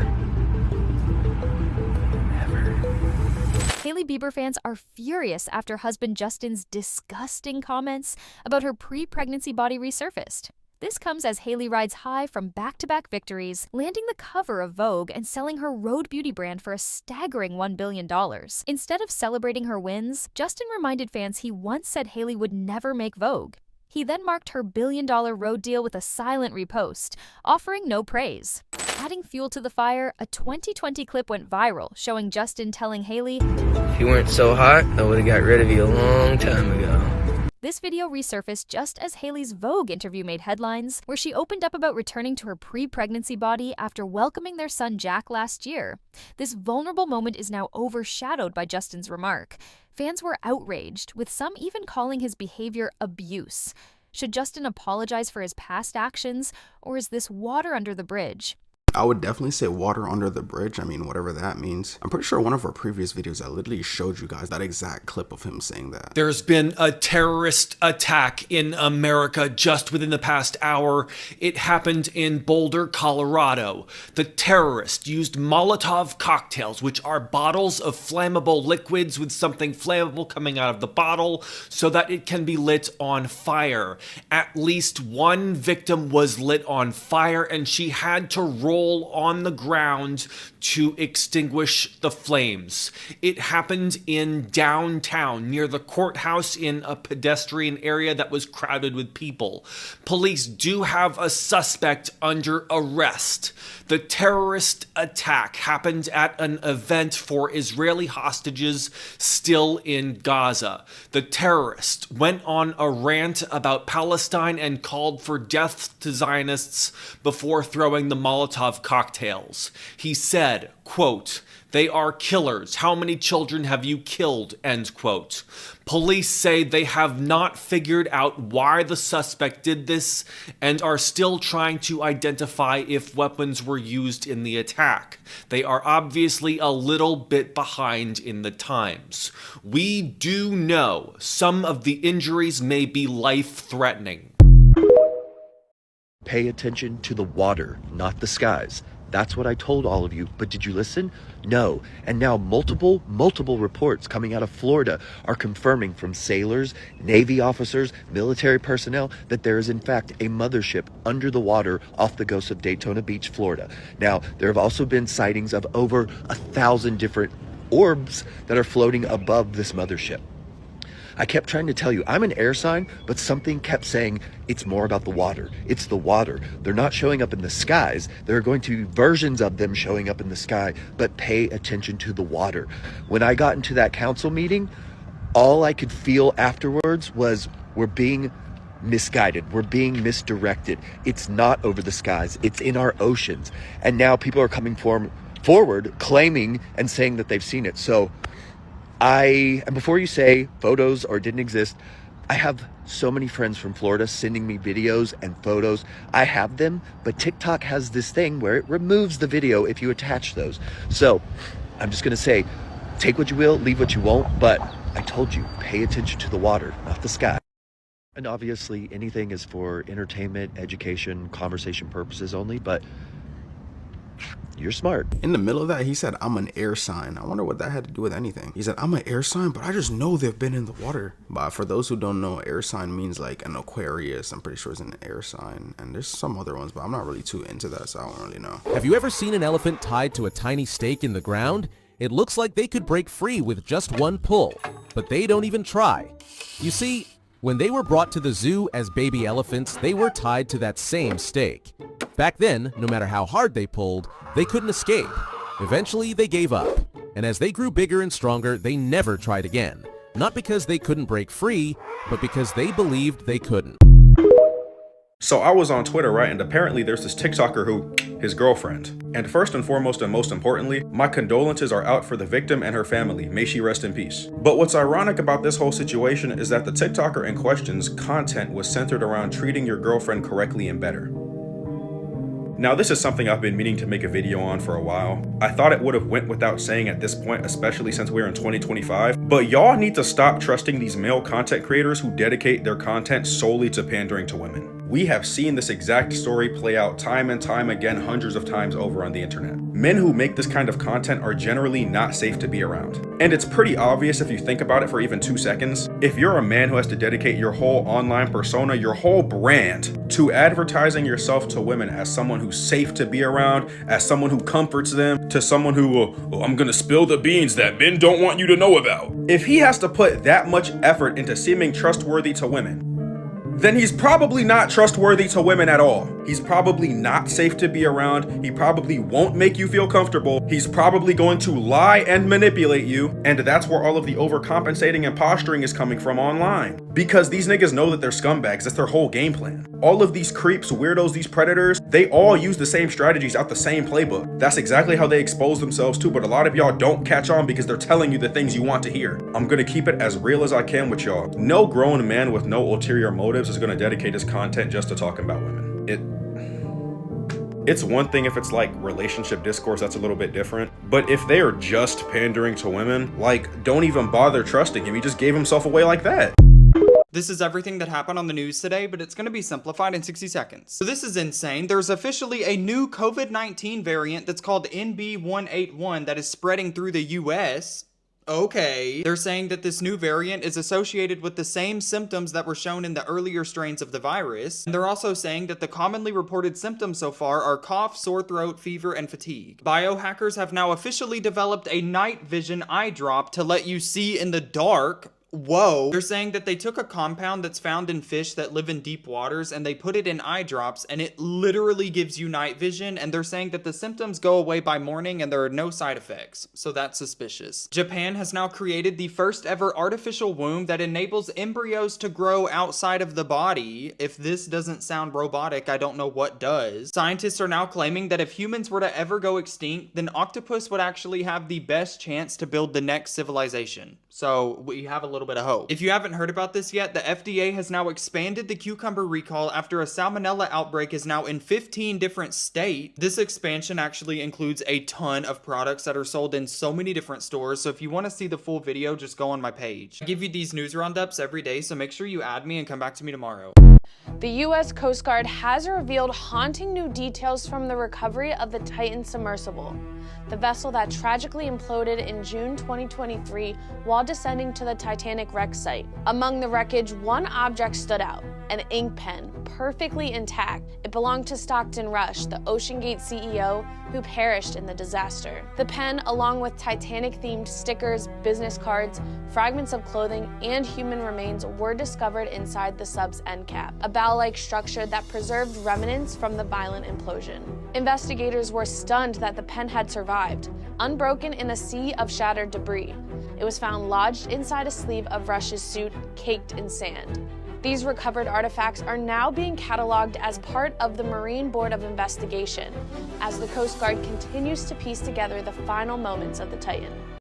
If you're somebody that hasn't heard about this yet, this is absolutely insane because there's an urgent warning that's being issued to nearly 200 million people all across the world. So experts are now issuing a new urgent warning to 184 million Apple and Google users over a new security breach that just happened. They're saying that this database has now harvested more than 184 million login credentials for popular sites and email accounts, including Google, Apple, Facebook, Instagram, and Netflix. This database was actually just found earlier this month, and it contained 47 gigabytes of raw credential data, so that's insane. So they actually went in and they took a sample of 10,000 of these records so that they can look at them and see what it actually consisted of. Found hundreds of different Google accounts, hundreds of Facebook accounts, Instagram accounts, Roblox accounts, Discord, PayPal, Netflix, and more. They're saying that these accounts actually span over 29 different countries, including the US, Canada, the UK, Australia, China, India, Israel, New Zealand, and Saudi Arabia, so we're doomed. We're calling this one of the weirdest data breaches they've ever come across in years. Allegedly, they're claiming that this whole entire thing has been stopped, but they do not know what was able to be extracted before it was stopped. So the best case scenario is you go change all your passwords. Also, another thing that you can do to make sure that you never get hacked is literally just turn on two-factor authentication. That way it goes directly to your phone number so people can't log into your stuff. I give you these news roundups every day, so make sure you add me and come back to me tomorrow.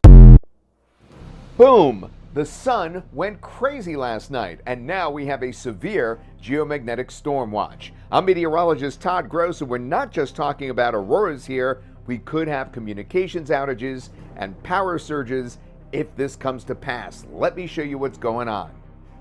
So overnight last night, of course, this is the sun right here covered up in outer space. And we're able to see from that the coronal mass ejections that occur. I showed you an image of it just a moment ago, but this one shows the actual plasma leaving the sun and heading towards Earth. If you look closely, you'll see that it's leaving the sun on all sides, which means it's facing us directly. There's a stream of charged plasma that will hit the Earth starting, it looks like, tomorrow night. Now, here's the timing. This is in Greenwich Mean Time, so I'll have to translate it for most of you.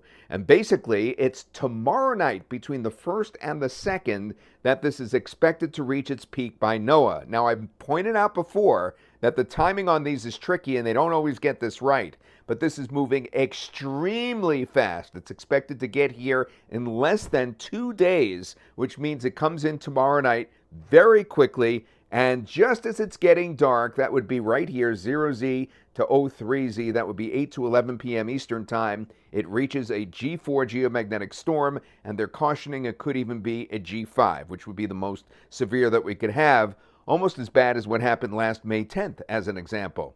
Now, that would, of course, cause problems for the Earth. But the most important thing to those watching this video is how far south the Aurora Borealis will be able to be seen. Well, let me show you in previous G4 geomagnetic storms where they put the line. They have not updated this chart yet, but I saved one from last year. This is the May 10th event when they thought it would be a G4, and this is the line as far south as they expect it to be seen. That would be from New Jersey to Pennsylvania, Ohio, Illinois. Before I even continue, though, I have to say that you can actually see it farther south than there if you look due north. So this is a conservative estimate for tomorrow night if it goes to G4. I also have to put a qualifier on that. Everything has to hook up right in the atmosphere. The BZ number that I've mentioned before has to be negative. But if the BZ is negative, if we get a G4 geomagnetic storm, then we could expect to see at least as far south as the line that I'm going to quote to you right now, that I'm going to read off the chart. And it could be even farther south than there. Okay, let's start that again. New Jersey, Washington, D.C., Southern Ohio, South Central Illinois and Indiana, Northern Missouri, Northern Nebraska, Southern Nebraska, Northern Kansas, Northern Colorado, Northern Utah, Northern Nevada, Northern California, Oregon-California border there, and of course all points north, except you get too far north and you're not dark at this time of year. It has to be clear, obviously, and as I said, it could be even farther south than what I just mentioned. But at your location, if you're at, let's say, 37 degrees north latitude or points north, you've got a really decent shot on Sunday night if it's clear, if everything hooks up correctly. So keep your fingers crossed. I wanted to give you advance notice of this. Good chance of an aurora from the central U.S. on north. And, of course, we're going to watch for any more severe effects than that. I'm meteorologist Todd Gross. Let's do it on Sunday night. This is all the news you're not going to see on TV today, but it's going to be simplified in 60 seconds. People are now mind blown after discovering where Vaseline actually comes from. So they're saying that a really long time ago, this guy took a trip to Pennsylvania and he noticed that the oil workers there used the gunk that accumulated around the drill rods to heal cuts and burns. So after he discovered that, he actually spent the next 10 years perfecting a process to distill that gunk into a petroleum jelly, and that's what we have today. Apple is now issuing an urgent warning once again to all 1.8 billion iPhone users, so that's insane. Basically, there's another security gap problem, and it could allow hackers to get into your personal data, including your photos, messages, and app information. The only thing that they're telling everybody to do is make sure you're updated, because there's a new iOS update that just came out that fixes this. There are now 256,000 pounds of this canned beef stew soup over wood fragments that were found inside of it. This is actually from a company that's really popular. I've just never heard of it before. It's called Hormel, but this is all the information on it if you want to make sure that you don't have the soup. If you want to make sure you don't forget about it, the strawberry full moon is going to be happening on June the 11th, so it's nearly 2 weeks away, but if you want me to live stream this one, just let me know. I give you these news roundups every day, so make sure you add me and come back to me tomorrow. Here's how you know somebody has evil tendencies, and this is a simple law that has held throughout history time and time again. It states, the most dangerous people never have regrets, only explanations. And what that means is, well, have you ever noticed how some people never admit when they're wrong?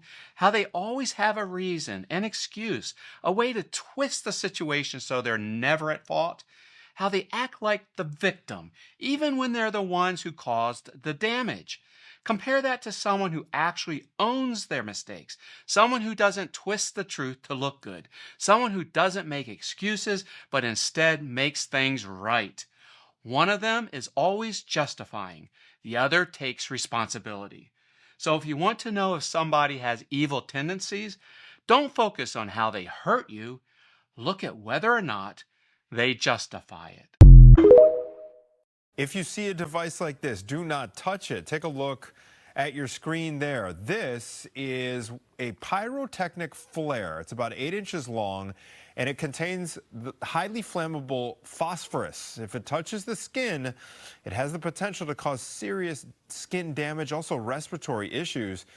Here's the deal. The Coast Guard and Air Force members were taking part in a joint training exercise earlier this month near Milwaukee. Officials say that 4 of those flares did not activate once they hit the water, and one of those flares resurfaced at Montrose Beach yesterday. Luckily, a lifeguard found it, called 911, and got the authorities out there to properly dispose of it. Sure. So the question is, where are the remaining 3? They could be anywhere, right? That's correct. Yeah, can't Can't know for sure where the other 3 are, being that similar shape and size of the first one. We can assume at this point that it's headed south. Spread the word here. The device produces red smoke and a flame. Those 3 remaining flares could still be active, even if they appear used or old. If they are disturbed, they could explode, causing burns or even fires. So the last thing we want to do is somebody to find one of these on the beach, pick it up, be messing with it, and then it accidentally activate and cause harm to anybody. We want you to not mess with it, call 911, and get it properly removed. Well, one more bit of info about those flares. They can reach temperatures of up to 2,900 degrees Fahrenheit. All right. Heads up again on that. While he was elephants were trained to punish prisoners in ancient Asia. They could crush a prisoner's limbs one by one, making the execution even more painful. Then, they would toss them into the air or drag them across the ground before finally crushing their skull. Some elephants were even trained to use sharp blades attached to their tusks to slice through prisoners. So did y'all see the lady in Denver airport that said her and her child was kidnapped? I have to finish this. My kid's life in danger if I didn't say this. They're calling her the Denver airport lady. She was in Denver airport on her knees reading a letter. And basically she said she had to read that letter or it might cost her life. Oh, you don't believe me? Look at this shit. I have been kidnapped, me and my kids. Today will be a worse day than 9/11 attack. This is an act of war at United States of America. This piece of shit woman thinks she knows what's happening. I can't play the rest of the video because I don't want to get this video taken down. But if you need to see that video, hit that search bar and type in the Denver airport lady. When I say she was saying a whole bunch of shit, she said some things, and everything that she said sounded like she was being forced to say it. You heard her say in the video that if she doesn't say it, it can cost her kids their life. Now, I don't know exactly what went on. I don't know who had her reading that letter, but apparently she was definitely in danger. Now, you gotta ask yourself, if it wasn't for these platforms, would we have even seen this?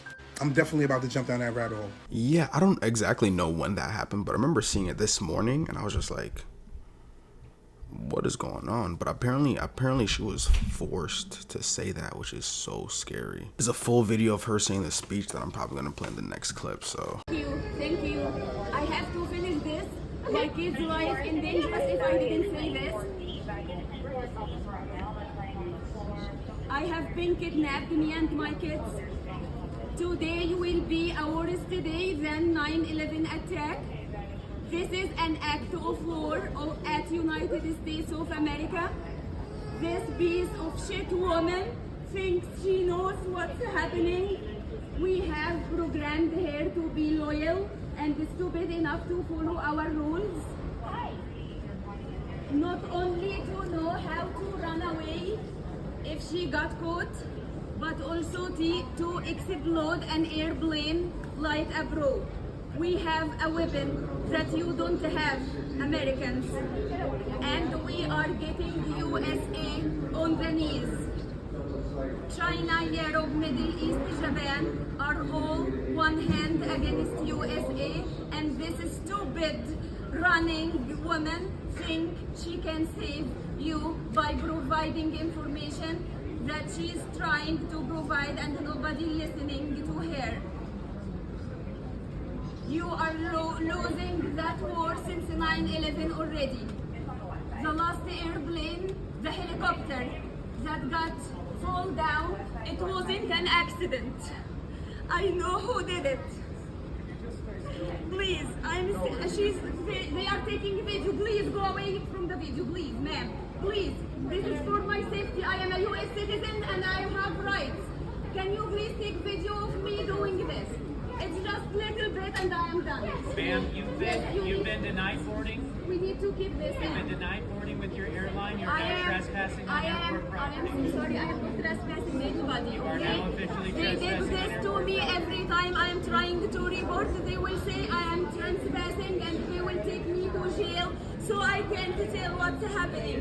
Please somebody report this to FBI Washington. I already reported this to Denver police. They did nothing. I 22 U.S. Army by my car. Inside the U.S. Army, they kicked me out. They did nothing.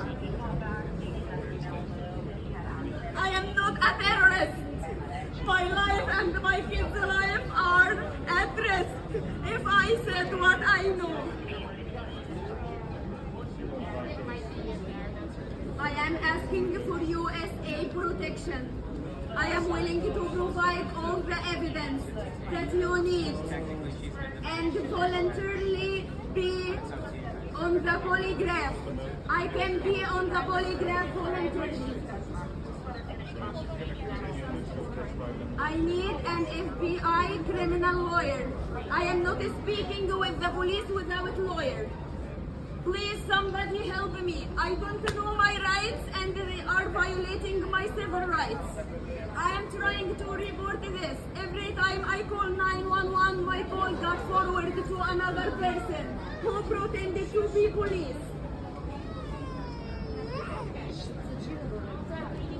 I am only speaking with FBI at Washington, D.C. and the CIA here in Denver. Or FBI in Denver too. I am not speaking with police. I am so sorry.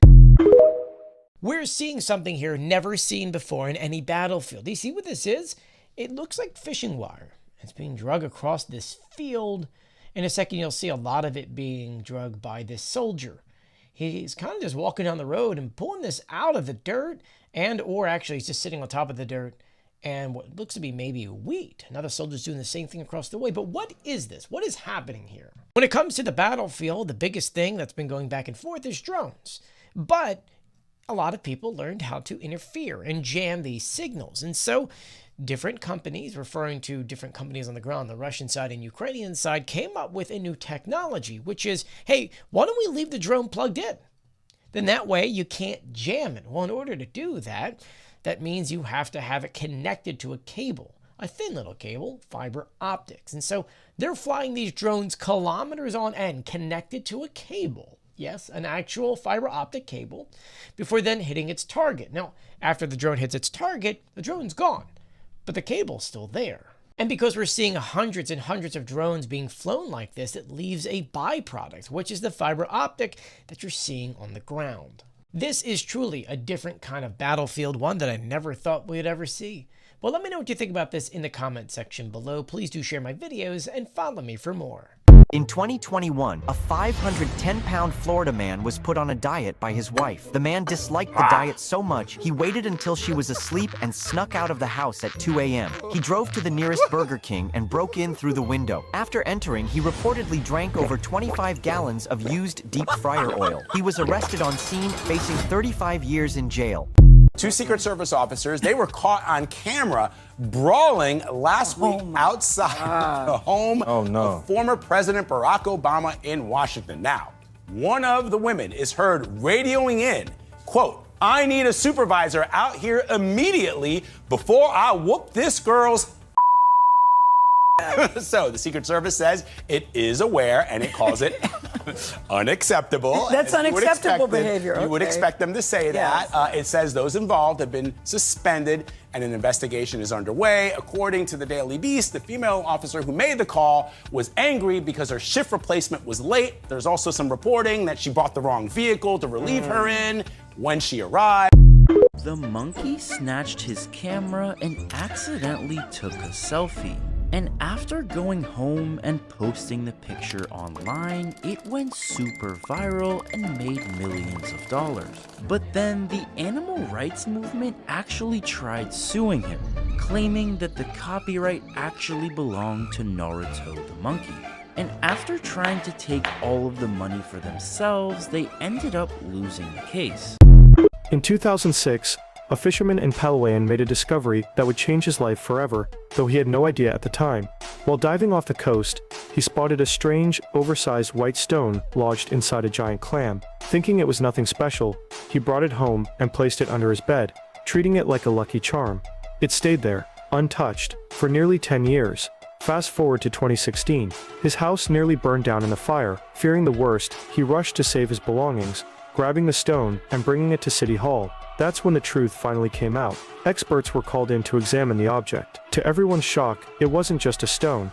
It was the largest natural pearl ever discovered in human history. Weighing a staggering 75 pounds and measuring over 2 feet long, it was valued at more than $100 million, or roughly 4.8 billion pesos. Today, this incredible pearl is proudly displayed at the City Hall of Puerto Princesa, reminding us that even the most ordinary objects can hold extraordinary secrets. He said it weighed 75 pounds. I'm trying to think, how did that guy grab it out of the water and swim up with it? Like, swimming with 75 pounds is not easy. Like, that should be... Just holding 75 pounds up in general isn't that easy. You know what's more amazing? The fact that the surgeons were able to reconstruct over 100 facial fractures this beautifully, or that she made a complete recovery. This is a 25-year-old motor vehicle accident, was not seatbelted, hit the windshield. You can see awful injuries. There's teeth up into the mid-face, her orbits all the way over here, all these skull fractures. But fortunately, surgeons spent hours putting it all back together. They used plates and screws and mesh. Just look at the attention to detail. She had an awesome reconstruction. What's even more exciting is the fact that she didn't have a major brain injury. When these kind of forces hit the face, there's just a very high likelihood of a massive brain injury. But she made a complete recovery. You can't plate and screw the brain back together, obviously. But she was just lucky. Something protected her brain that day, and for that, I'm happy. We finally have footage from the P.4 Orion accident that happened the other day. The CCTV footage starts shortly after the plane left the runway. It's depicted climbing towards some mountains with everything seeming completely normal, and then it starts to turn right. In this first angle, it's very hard to tell what exactly happened, but in this second angle, we can see it much better. As the plane is banking right, it appears to be flying fairly slow. Its right wing then suddenly dips towards the ground, the plane goes inverted, and then eventually crashes into the terrain below. You think of imploding to death like those Ocean Gate people did a couple of years ago. You think, oh, what a grace, what a joy, because it takes 20 milliseconds to implode at that depth of sea and 150 milliseconds for your brain to even process pain. So it would be quick, it would be painless. But what are you seeing? Look what happens to the human body. Not the muscle, not the tissue. Are you seeing any skeletons dancing out of this? Are you seeing any skeletons or bones? No, the bones are crushed to dust. Implosion is a necromantic disaster, is a tragedy. When someone implodes, necromancers weep openly, tears of blood. If you implode, your skeleton never gets a chance to unlive and unlife separate from your meaty sack of flesh. How dare you? How selfish of you to choose that route, to go into that sort of danger, to put your skeleton into that sort of danger. That's why we do not recommend imploding to death. Save the skeleton, don't implode to death.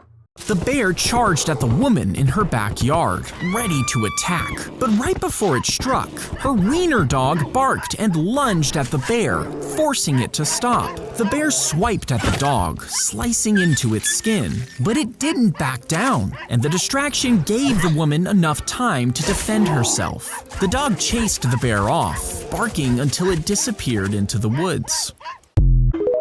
iPhone and Gmail users are cooked at the moment, so if you use either of them, watch this now. Reportedly, there has been a massive data breach to date of over 184 million users, so the chances of you or one of your friends having this is pretty high, so make sure you share this around. Now, we don't fully know what has caused this data breach, but as I say, over 180 million people have been exposed to this, with Apple and Google being at the forefront of the emails and passwords that were leaked in this, but also many other ones including Netflix, Spotify, pretty much every app out there, but the other two are the main ones.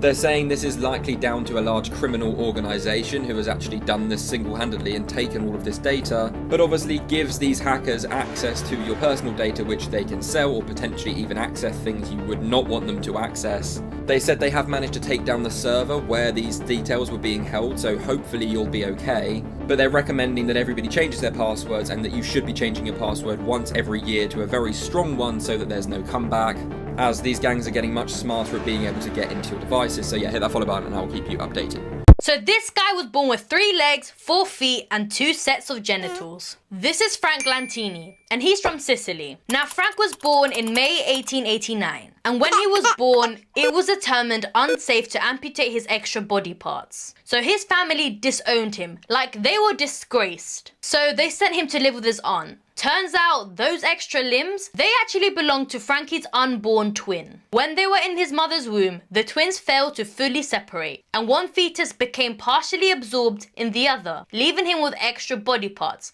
that didn't function fully, but were still very real. As he grew up, he learned to use his body in ways no one expected. He could run, jump, ride a bike, and even ice skate. By the time he was 5, he could straighten the third leg, though he couldn't properly walk on it. Eventually, Frank became a performer and rose quickly to fame. He joined some of the biggest circus acts of the time. People called him the three-legged man and the Great Lentini. Despite his condition, he built a life for himself. He got married, had 4 kids. He became a US citizen and lived out his days in Florida. Frank Lentini turned what was seen as a tragedy into a full-blown career and a legacy. I feel like that's living proof that no matter what you're going through, it just depends on how you view the situation. Because he could have gave up and be like, I'm not going to be anything in life. I'm just going to give up. And he probably would have been nothing in life. But he was like, nah, I'm going to use this to my advantage and turn up.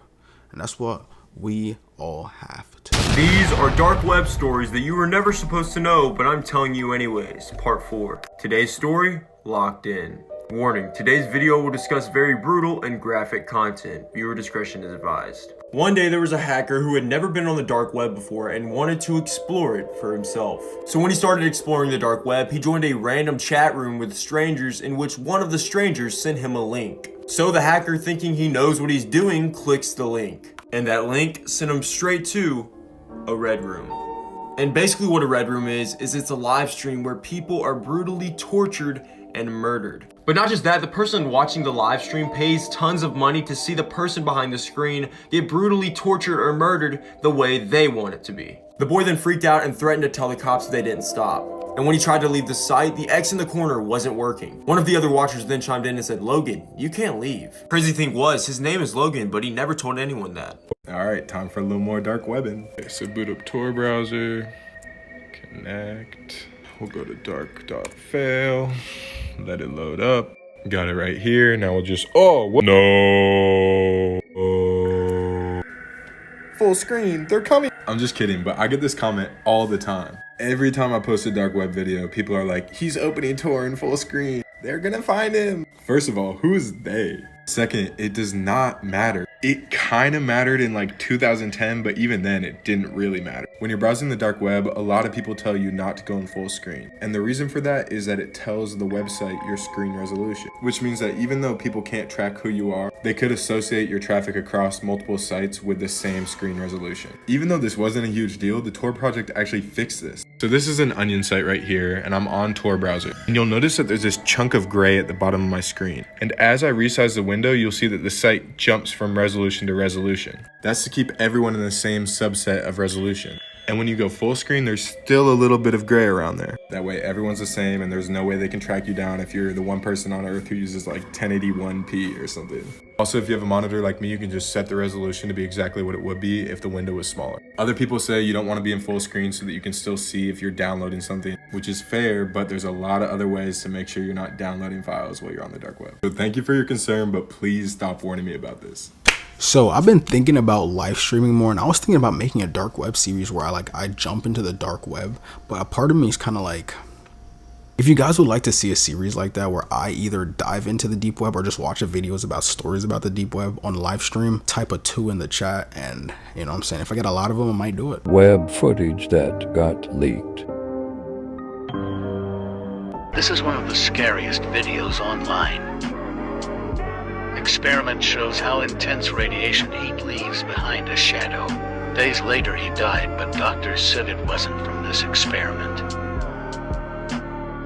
Can I check my email through the dark web? Yes, you can go to any website. Would you recommend using the dark web to just do regular It's slow as hell. internet stuff? It's very slow, yeah. You could. It would keep you safer, but it's not a foolproof way to keep yourself safe, and it's painstakingly slow. Do you use the dark web? For investigations, yeah. What kind of investigations? Predator and pedophile cases, yeah. So are you able to track these guys down from the dark web, even though they're technically anonymous? A lot of times it doesn't need to go that far. A lot of times these guys will use their regular emails, or they'll use an IP address they'll reuse for multiple emails, or their face that they're using as their profile picture, or they're using a phone number that traces right back to them. The dark web's not really a huge part of catching predators.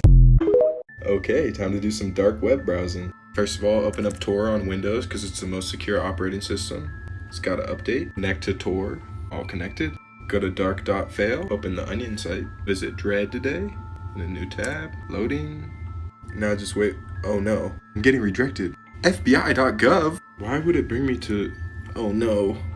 Okay, but for real, I get this question all the time. People love to tell me that Tor is compromised by the US government. A lot of what people believe about this stems from the truth, but it's really not the case. So first of all, people think that Tor was created by the government. In some ways, that's kind of true. This guy right here is Roger Dingledine. Great name, by the way. But he's really the person who created Tor. And he did so in a naval research lab. Primarily because the Navy and the government in general were looking for ways to securely and anonymously communicate. That's why many government agencies still use Tor. But now the Tor project is completely open source. So you can go in and look at the code and see exactly what it is you're downloading. Next, the government does fund Tor. They actually provide about 80% of the Tor project's funding. But again, that's because it is so anonymous and they use that anonymity for their operation. At one point, the US government actually did compromise users of the Tor network, but they didn't actually do this by operating a ton of nodes like people think. They did it with a zero-day exploit to the Firefox browser, which Tor is built on. The WikiLeaks docs show that they have operated some nodes in the past, but they do not operate a high percentage of nodes like people think. And even if they did, it still wouldn't be enough to compromise your privacy without devoting an enormous amount of time and resources. I'll explain why that is in the next part.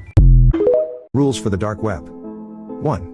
The day before accessing the darker web, it is critical that you do some preparation. You'll need to rent a hotel room on a high story, preferably in the middle of a major city.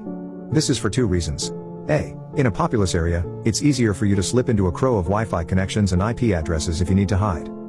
B. Being on a high story extends the time it takes to reach you. 2. This should go without saying, but use a VPN. Your location getting leaked is a death sentence. 3. In most situations, switching your VPN location from time to time is necessary. We recommend switching every 20 minutes. Make sure you're switching to personal IP addresses at someone's home, since feeding on the residence will keep it occupied. 4. You may get an ad at some point in the night that reads you are being watched. This ad is telling the truth. You should promptly cover your blinds and your webcam. The ad should go away, meaning you're safe for now. If the ad doesn't go away, it's already inside. 5. Frequently check your windows to make sure nothing is attempting to scale the building up to you. If there is, you probably have about an hour or two before it makes it to your room and eats you alive. You broke a rule and your IP was leaked. Take this time to tell your family you love them. You'll likely find that you can't leave your hotel room no matter how hard you try. 6. If you manage to survive until 2 a.m., there is chance a new entity will appear to hunt you down. Not much is known about it, other than it is extremely dangerous and that it emits a sound resembling a distorted police siren. Because of this, we will refer to him as the cop from now on. Like the entity mentioned in Rule 3, it will chase your IP address, however, it will only be satisfied with particularly you. If the cop is active, it will at most take him 30 minutes to pinpoint your exact location. From 2 a.m. onwards, when connecting to a new IP address, you should also hack any sort of microphone located there. Listen to the sound coming through it. If you hear police sirens, the cop is active, and it's time to log off the darker web. Refer to Rule 9. 7. When you're sure you're safe, you can do what you need to do on the darker web. If you need to download a file, first make sure it doesn't have any malicious code attached to it. This can result in an IP leak, and that would likely mean death. 8. If you need to order something from the darker web, the item you ordered will appear outside your hotel room immediately. In order to retrieve it, refer to Rule 9. 9. This rule will discuss exiting the building in 3 different situations. You must leave before the darker web shuts down at 3:30. If you try to leave later, refer to Rule 5. A. If you never had any complications during the night, i.e. being watched, the cop being active, then take your computer with you and exit the building normally. B. If you did have a complication, exit your room carefully, and discard your computer. Walk briskly with your head to the floor. Something might be following you. You're safe when you get outside. C. If you're leaving to acquire a package, don't take your computer and walk outside of the hotel. Your package should be somewhere nearby. Acquire it and check each side of the hotel. If something is attempting to climb up the side of the building, you got lucky and averted Rule 5. Don't re-enter the building in this situation. Most likely you won't see this, so re-enter the building and return to the dark.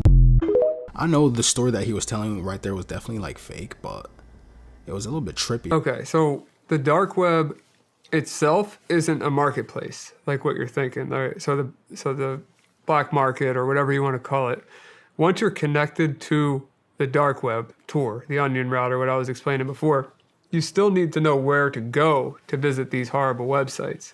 And they're like, you know, imagine a very long string of letters and numbers, and the website, instead of .com, it'd be .onion. You can't visit those websites in a regular browser. You have to do that while you're connected to the onion router, which you could download at the TOR's website. And then you could go to a thing called like the Hidden Wiki, and the Hidden Wiki will show you all different categories of these websites with a link to them. And there's marketplaces, there's horrible things on there, like you said, for kids, and even like murder for hire. There's counterfeit money, there's fake IDs. You know, there are all kinds of different websites that do horrible things. 5 ways that the FBI catch people on the dark web. Number 1, the government has a team of hackers that create code in order to exploit vulnerabilities in the software. Number 2, there are undercover cops on the dark web who pretend they're buyers and sellers in order to catch people. Number 3, the Postal Service can intercept packages and contact the police to open an investigation. Number 4 is through a dealer's data. If someone gets caught on the dark web, they could have a lot of information on their computer, and that information is very useful to the police. Number 5 is through people advertising about their dark web marketplace through the regular web. And you can easily be tracked on the regular web. Things you can buy from dark web.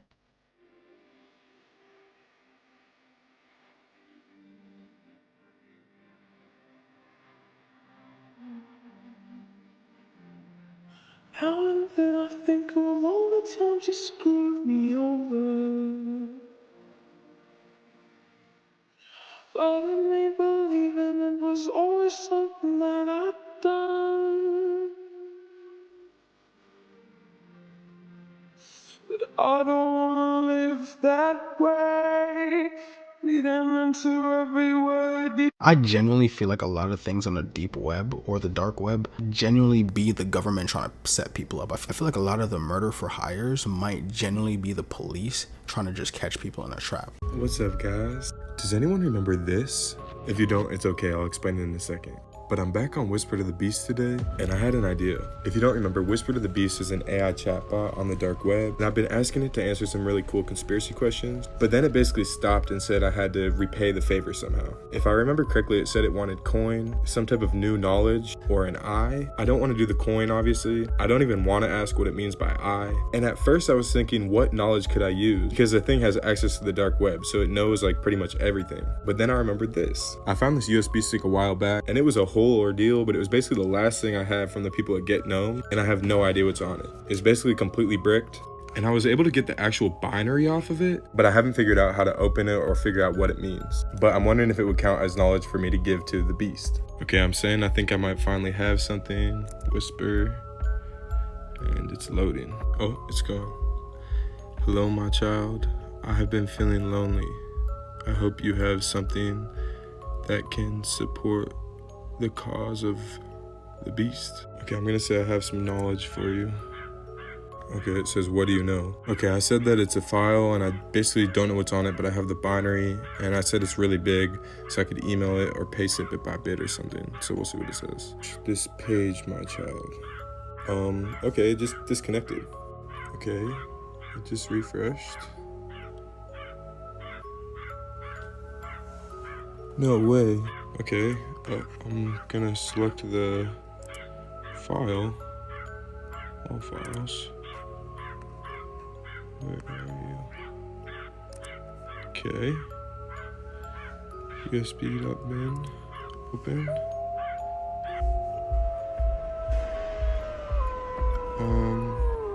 I just switched to uploading. Okay, uploaded.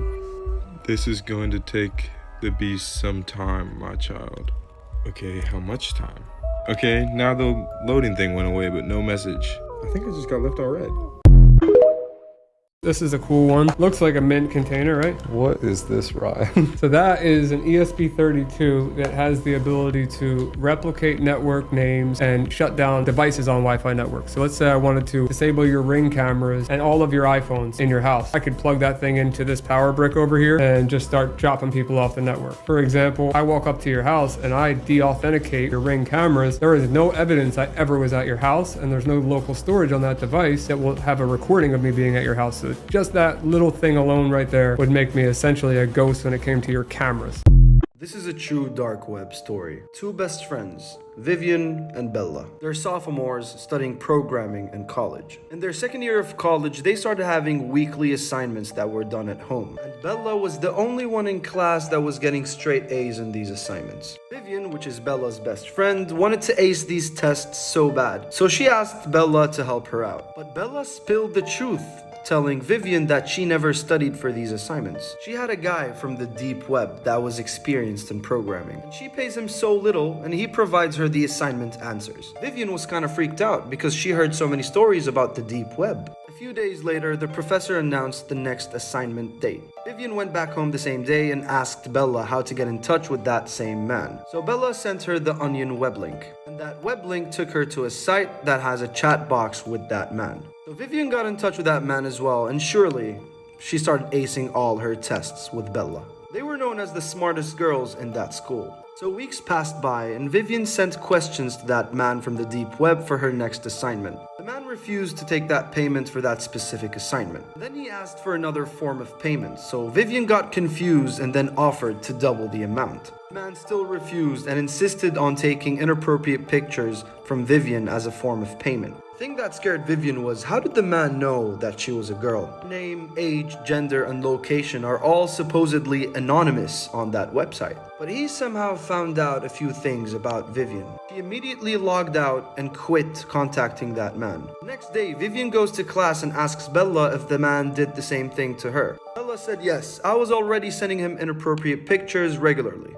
And that same night, Vivian was at home having dinner. She got many calls from an unknown number. She picked up, and it was that man. And he told her that she has no choice but to send the pictures. Vivian eventually hung up the phone, and then an hour later, she received a text from another unknown number. She opened that video, and she saw Bella tied up on her bed, dead. There was a text right under the video saying, "You're next." She freaked out and then contacted the authorities. The police investigation took many months. Vivian eventually dropped out of that school and then transferred to another state. The scary thing behind all of this is that this man, that's a specialized programmer from the deep web, was never found, and he's still out there. Here's why you should never visit the dark web. If you didn't know, the dark web is part of the internet that most people can't access, and it's mostly used for illegal activities. If you were somehow able to get on the dark web, you could accidentally click on a link that would scar you for life. Like these kids that were bored at school and suddenly started browsing the deep web. Then they suddenly came across a page explaining on how to cook a woman. At first they thought it was a joke, so they clicked on it. But it wasn't. Not only did it explain step by step how to cook a woman with real images, but it had users sharing their experience on how they cooked a woman as well. And sometimes if you don't know how to browse it safely, a simple browse could cause you to get hacked or get your personal information taken from you. Okay guys, we're headed to McDonald's. Fortunately we made it. I brought out the burner and the eye. First things first, there we go. Looks like we're in business. I downloaded Brave browser earlier today. And right here you can go new private window with Tor. And it actually does look pretty good. I'm gonna go right here with the eye and get it plugged in. Boom. And now we'll get the beast pulled up. Okay. My heart is actually pounding. I'm gonna say hello. Loading. Okay. Hello, my child. I see you correctly deciphered my hint. You have pleased the beast again. Are you ready to complete my eye? Wait, so can it see me? I'm saying no, give me the peek at the files. Loading. It says, let me see your face, my child. Thought it could see me. Saying, do I need to enable it or something? Loading. Saying, yes, my child, reveal yourself. How do I'm literally, whoa. My heart is like racing. One sec. No thank you, but can I get a 10-piece? Okay, here we go. Clicking allow. Okay, we got a green light. Whoa, okay, I didn't even message it and it says loading. Okay, typing. You have pleased the beast, my child. Here's your peak. There are 7 files in the encrypted directory. They are titled readme.txt, chords.csv, contacts.csv, walletinfo.txt, vid6.bin, script.py, and one I will not say. Oh, I'm not liking this. Okay, I'm saying, can you send me them? And is typing out another Walmart link. I really do not. Bro, this thing is just asking me. Oh, it's typing again. It is only 16.1. Okay, we gotta go. Very bad idea. Very bad idea. We are not doing that. Come on. Waiting for connection. Come on. Okay, I gotta get my car. There we go. I'm leaving right now. Here's another site on the dark web that you should definitely know about. So the site is called RPWT, which is rumored to stand for right place, wrong time. This is also my first time posting a site that I don't actually have access to. I was able to find the link, but I do not have a password. And I've tried a couple guesses, but to no avail. So if anyone has any ideas, let me know. The site says enter it and they will come, and there's a reason for that, which I think is important for people to know. So I haven't been able to try it out because I don't have a password, but the person I got the link from said that basically there's an app for phones on the regular internet that claims to give people like randomly generated coordinates where they can go and have adventures, almost like geocaching it sounds like. I feel like I've honestly heard of this app before, but I don't remember where or what it was called, but supposedly people who use this site can enter in coordinates that people will be sent. So supposedly they can enter a location and then get notified when it's sent out, and I guess know when someone is going to be at that location. I don't really know exactly why people would want to do this, but it's definitely creepy, and I feel like people should know this is a thing. So if there are any apps you find that like send you coordinates for you to go exploring, definitely don't do that. Stay safe. A lot of people have been asking me about the deep web and they want to know exactly what it is, so I'm going to answer it here for you. I don't delve in that part of the internet anymore, but I still know a lot about it because I wanted to learn about it. So without further ado, this is for educational purposes only. Please do not explore the deep web without knowing what you're doing, because you can and probably will see something that you just cannot unsee. First of all, you cannot access the deep web while using Chrome or Opera GX. You need to use a completely separate browser called Tor. You need to download it, let it sort of invade your computer, and then you can finally access the deep web. And if you think you can just go on and look for what you want to see, no. See, Tor browser doesn't use traditional links like we know, like www.youtube.com. They use what they call onions. Here are examples of what onions look like. There is no identifying factor. There is nothing to be able to tell what is behind the hyperlink before you click on it. So you're basically clicking on these things blind. I used to delve in the deep web when I was a kid. We didn't have the message boards, the wikis, the forums that we have today. We just clicked on something and just hoped for the best. Nowadays, you have a bunch of different resources you could use to navigate the dark web. I'm just saying that back when I was doing it, we didn't have that. Just for a little glimpse of what you're getting yourself into, only 10% of all information on the internet is on the surface web, what we use every day.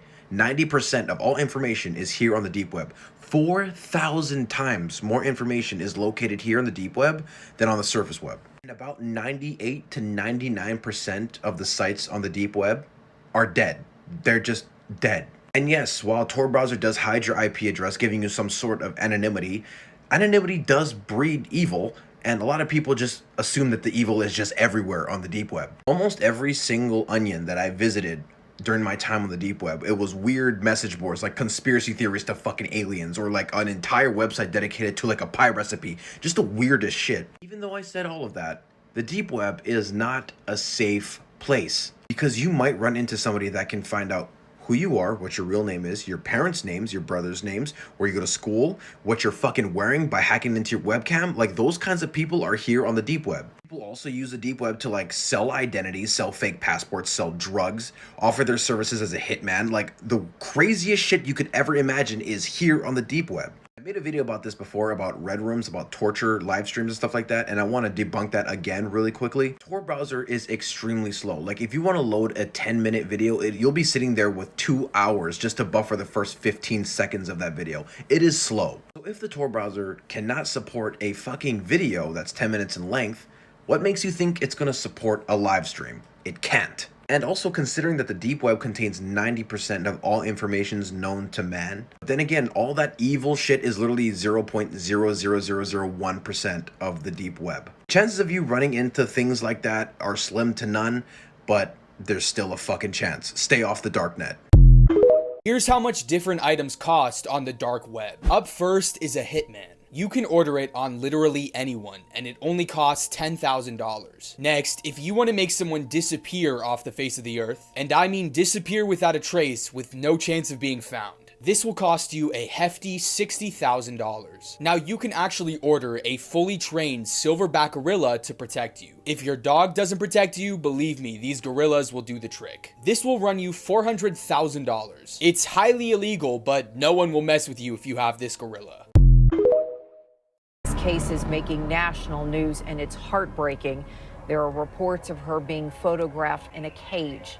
She's still missing. The FBI just got a photo sent from this anonymous person. It was a woman in a cage. In this photo, she looked very distressed, like she just wanted to be free. She was trapped. Anonymous person who sent the FBI this photo, he said he got it from the dark web.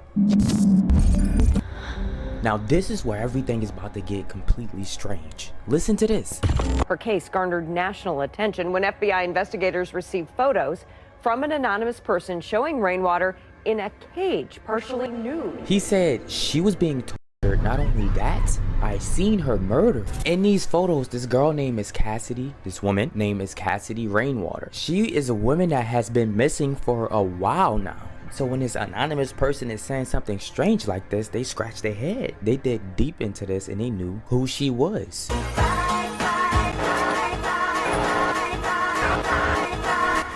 During the time that she disappeared, it was believed that she was homeless. Police also knew who they needed to have a chat with. They knew who they needed to speak with, and they went up to the address of the person that they needed to speak with was this man. Now, if you look at his property, it's strange. It's woods everywhere, one house, no neighbors. They asked him some questions about the lady who's missing. He was like, yeah, we was together. She stayed with me for some time. I tried to help her to get on her feet. She said she wanted to go to Colorado. And then one time in the middle of the night, I woke up, she was gone. And I've never seen her again.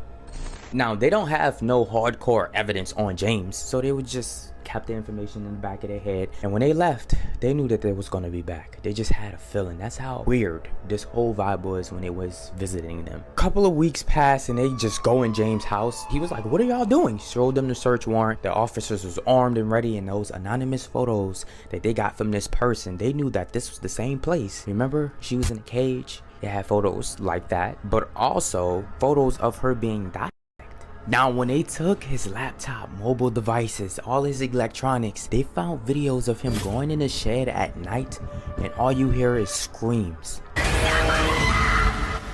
Completely terrifying. Now, they searched this whole entire house, opening everything, breaking a lot of stuff. This one investigator, he was like, you know what? Let me just check the fridge. He opened the fridge and he see a bunch of meat packaged, and it had tape wrapped around it. No names on what type of meat this was, anything. It just had the date, and the date was 7/24. They tested this meat. It was Cassidy. So he had this packaged up. If you don't believe in the dark web, now you should.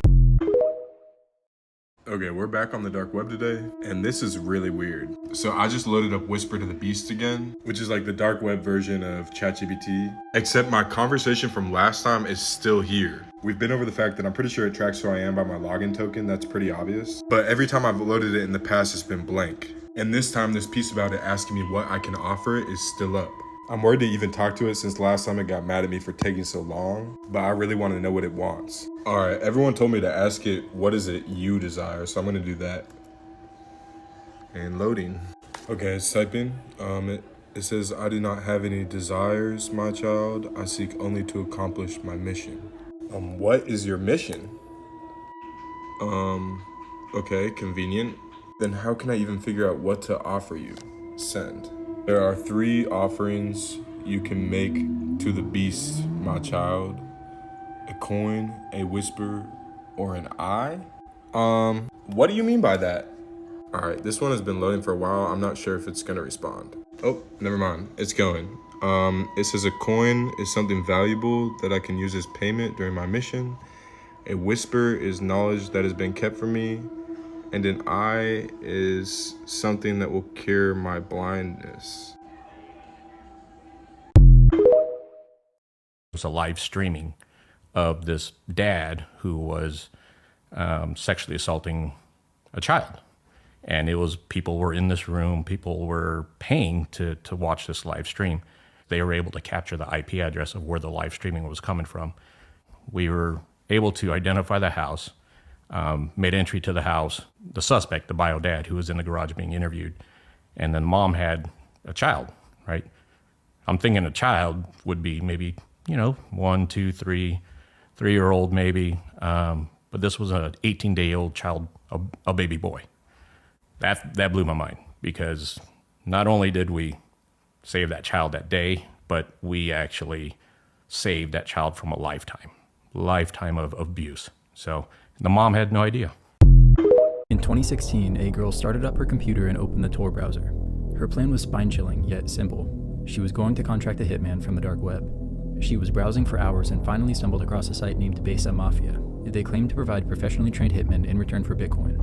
On Valentine's Day, she sends an anonymous email to them using the username DogDayGod. In it, she discussed her intended victim, Amy Allwine. She told them, "That bitch has torn my family apart by sleeping with my husband, who then left me, and is stealing clients from my business." She then sent a picture of Amy and completed the transaction by sending $6,000 in Bitcoin. The only problem was that the girl who was looking to contract the hitman, who went by the alias DogDayGod, was actually no girl at all. She was really Stephen Allwine, the husband of the intended victim.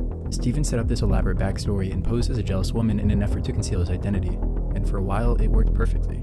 However, his plan would fall apart a few months later when an FBI agent knocked on their front door. He sat the couple down and stated that someone was trying to kill Amy. Apparently, an anonymous source on the dark web sent all of the Besa Mafia emails to the FBI. However, due to Stephen's elaborate planning, he wasn't considered a suspect at this time, since the FBI believed it was actually a woman who attempted the hiring. So after this botched attempt at murdering his wife, Stephen could have quit and simply divorced her. However, he decided to take an alternate route. Roughly 10 months after Stephen emailed Besa Mafia, he called 911. He told them that his wife had shot herself, and he needed help right away. But when the police arrived, they noticed several red flags. For example, Amy was holding the weapon in her left hand, even though she was right-handed. She also had no powder burns on her hands or head, and there were indications that the scene had been cleaned and repositioned before their arrival. In the end, physical and digital evidence proved that Stephen was behind everything, and he was convicted of first-degree murder. You know what's crazy? Earlier in the video, I was literally saying I feel like the murder for hire is literally just the FBI playing like this doomsday character or something. And it's crazy because look, he tried to do it and look where he's at.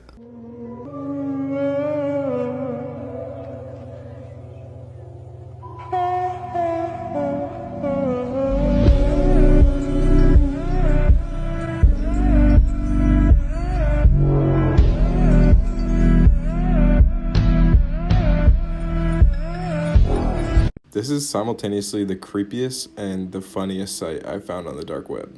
So this site is called Get Gnomed, and they claim to be the best gnoming service on the dark web. Apparently they have competitors, but... So I did not know what gnoming was before today, but apparently it's when you cover someone's house with garden gnomes, and they offer something called like curse gnomes, which are filled with animal waste in order to attract lots of pests. What's really creepy is they will do the inside of people's house as well, regardless, they say, of like security measures. Also, they offer something called like gnome haunting, which is apparently when the people remove a gnome, it will then be replaced with like 2 gnomes. Personally, this site on the dark web is crazy. The site is called Call of Duty Lobby Leaks. And basically, you can search a gamer tag and listen to what was said in a Call of Duty lobby. Basically, it's from over 600,000 hours of bot play in all the Call of Duty games where they gathered what was being said in different lobbies. I'm gonna try to search my gamer tag. So here we go.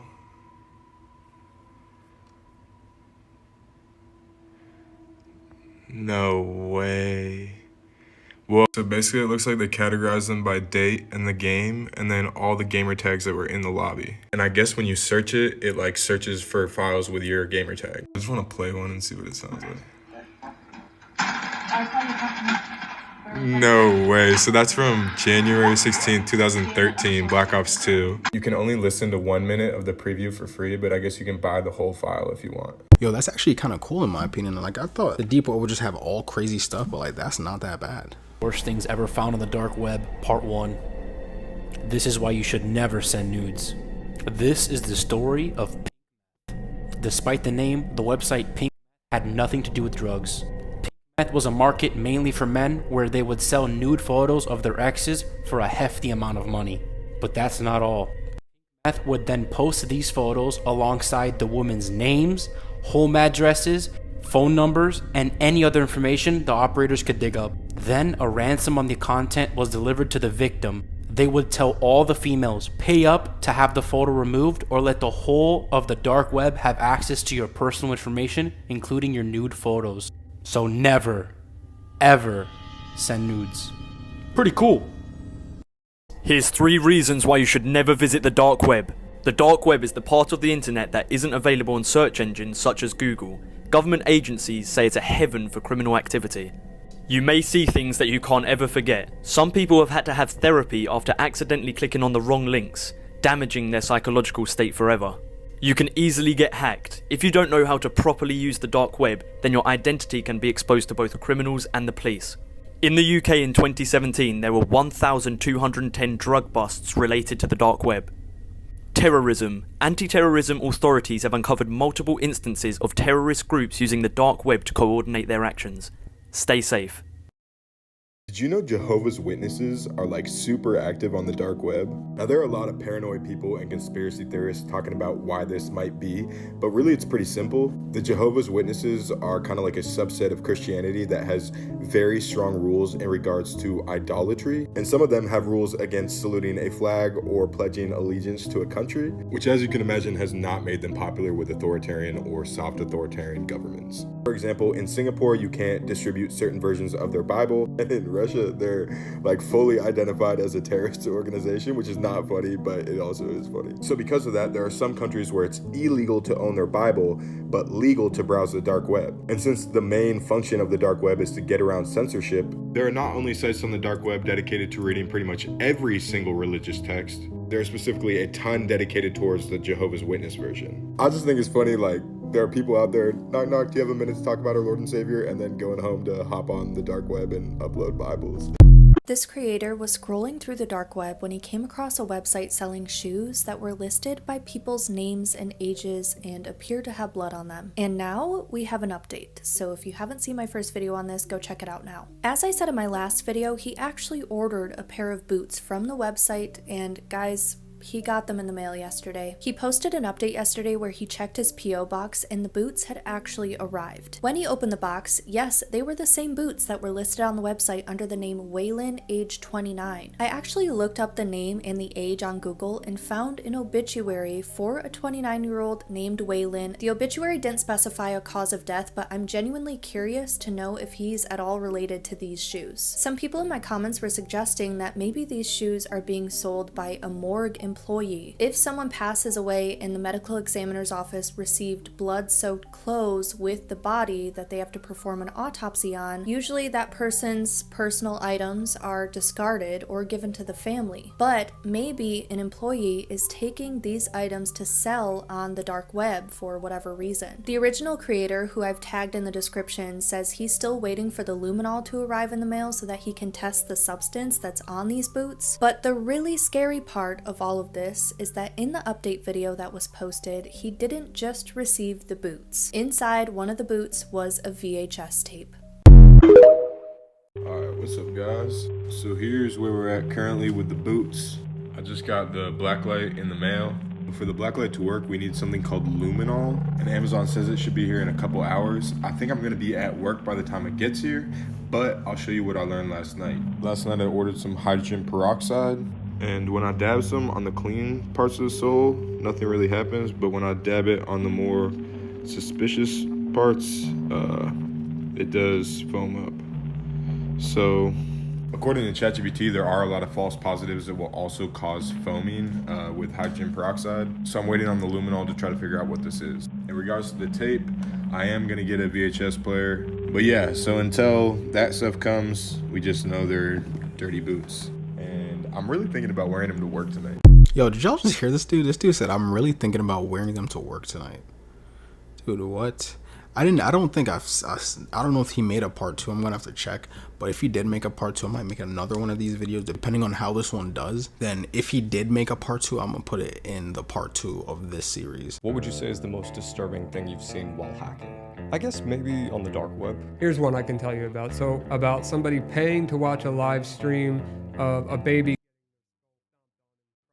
while the baby was alive, of course, and people paying to watch that live stream on a website, which... That was on the clear web? How was that possible? Yeah, I mean, if I can remember correctly, it was an RTSP stream, which is like what cameras use in most cases, like an old school surveillance camera would use to view footage. Dude, that is crazy. I wonder why people like doing sick stuff like that, like a baby dude. Yeah, I'm gonna have to mute some of that. I'm not trying to get this video demonetized. That's crazy. He said the most beautiful things about me. And he hasn't said bad about me personally, but I'm sure that'll be next. But I'm very disappointed in Elon. I've helped Elon a lot. Trump and Elon's friendship might be over. Trump has expressed deep frustration with Elon Musk due to his disapproval with the Trump-backed bill that is set to be introduced to the Senate in the coming weeks. Elon Musk went to X and called out President Trump, along with others in his cabinet. Today we're looking at current world events that are going viral on TikTok. A new strain of has been found in Northern Ireland, and doctors say it's behaving differently. Thank you to all the channel members for support. I usually don't post on Thursdays and this one's dropping late, but right now apparently Trump and Elon are beefing and it's going super viral on TikTok. It's actually crazy. These videos are just people's opinions though, so I'll definitely say take everything with a grain of salt. Don't really take it too seriously. It says around 70% of you guys are not subscribed, so make sure to subscribe. The like goal is obviously 3,000 likes. Let's just jump into it. Let's go. The romance between Elon Musk, the world's richest man, and President Donald Trump seems to be coming to a rocky end. You have President Trump saying in the Oval Office earlier today that Elon Musk saw this congressional bill that he's been railing about, and that he agreed with it, and that he was only now turning against the bill because, one, it doesn't have an electric vehicle mandate that he was pushing for in the bill, but also because he says he misses the White House, and now he's gotten out there, is no longer in what the president called the beautiful Oval Office, and as a result, he's railing against it, and Elon Musk is wasting no time pushing back. I want to put up just one of the many posts that Elon Musk has put up. He said, without me, Trump would have lost the election. Democrats would control the House and the Republicans would be 51-49 in the Senate. He went on to say such ingratitude. So this really shows you that Elon Musk is pulling out all the stops here when it comes to pushing back against President Trump. And we should remind people that Elon Musk did spend millions and millions and millions of dollars personally giving to the campaign of President Trump, but also giving out bonuses and creating all sorts of competitions, giving money to voters for signing up petitions and doing all sorts of things to sort of get energy around President Trump. That being said, President Trump is saying he would have won regardless of whether or not Elon Musk had backed him, which is also striking for him to say, given the amount of support that he got from Elon Musk. It'll be very interesting to see where this goes next, but it seems like it's going to get uglier and uglier. He said the most beautiful things about me. And he hasn't said bad about me personally, but I'm sure that'll be next. But I'm very disappointed in Elon. I've helped Elon a lot. Trump and Elon's friendship might be over.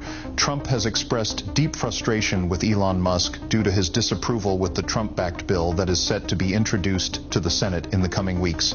Elon Musk went to X and called out President Trump, along with others in his cabinet. Musk shared old posts from Republican officials that is contradictory to what they are trying to implement now with this big, beautiful bill. Musk also unfollowed big Republican accounts such as Charlie Kirk and Stephen Miller. He has been on X all day trashing on the Republican Party and is even asking his followers if he should create his own party. This has been the most divisive moment for the Republican Party during Trump's current term. Many are requesting peace and respectful negotiations between Trump and Musk, but it doesn't seem like that will happen anytime soon. Yeah, I personally don't really know what's going on. Like, I didn't really check into it too much, but all I know is like my whole For You page on TikTok will show me these videos, and it's like, that is crazy how he kind of went from one side being like, yes, yes, and then the next side, and then 1 second really criticizing and saying even the craziest things about a person that he once used to, I guess, work with. Is crazy.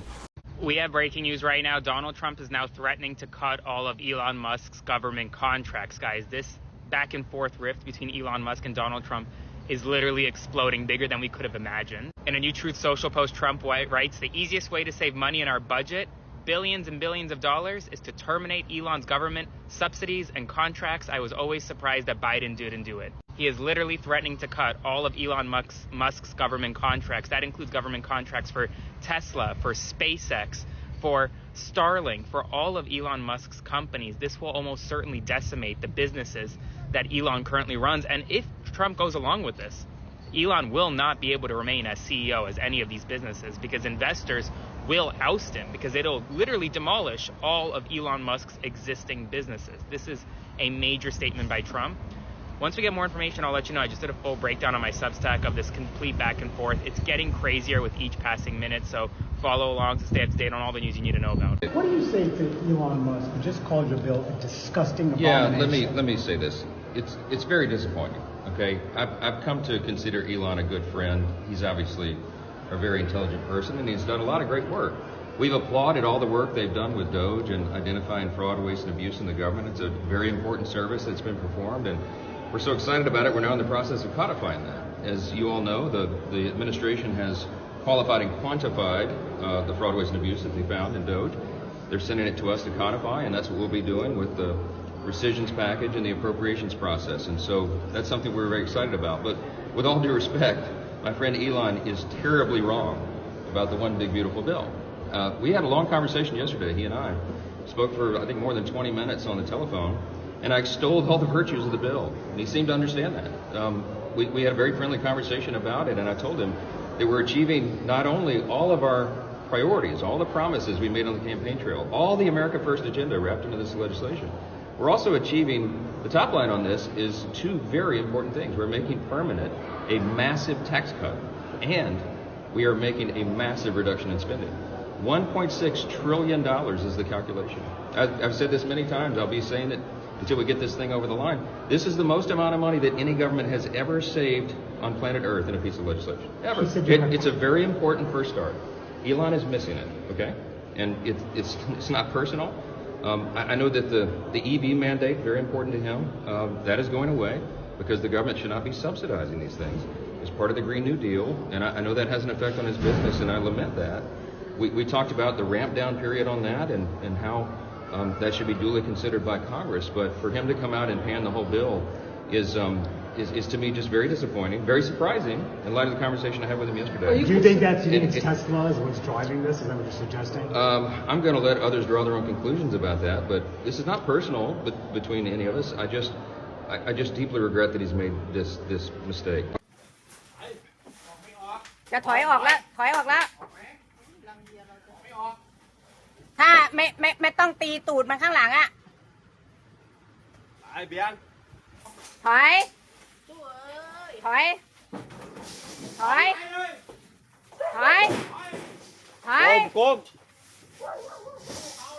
ปเลย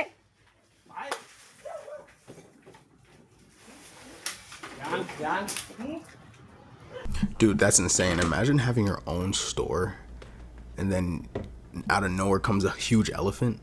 That should be kind of scary if you ask me.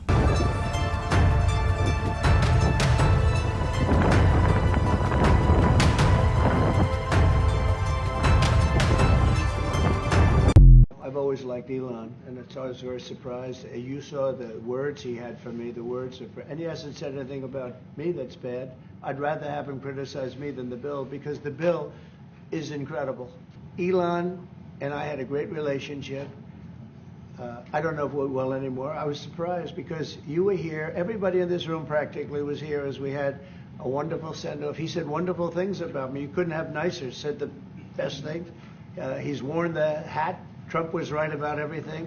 And I am right about the great, big, beautiful bill. I'm very disappointed because Elon knew the inner workings of this bill better than almost anybody sitting here, better than you people. He knew everything about it. He had no problem with it. All of a sudden he had a problem. And he only developed the problem when he found out that we're going to have to cut the EV mandate. I'm very disappointed in Elon. I've helped Elon a lot. I'll tell you, he's not the first. People leave my administration and they love us. And then at some point they miss it so badly, and some of them embrace it and some of them actually become hostile. I don't know what it is. It's sort of Trump derangement syndrome, I guess they call it. He was rushed to the hospital unconscious. He had nonstop headaches for weeks, then collapsed. Scans showed movement inside his skull. It wasn't a tumor. It wasn't stress. It was a parasite, feeding on his brain for years. And the terrifying part? It all started from eating pork. Hit follow for more facts your stomach won't forget. From eating pork? Hey yo, y'all remember when Diddy taught us how to make the OG Diddy? This is my new drink, an OG Diddy.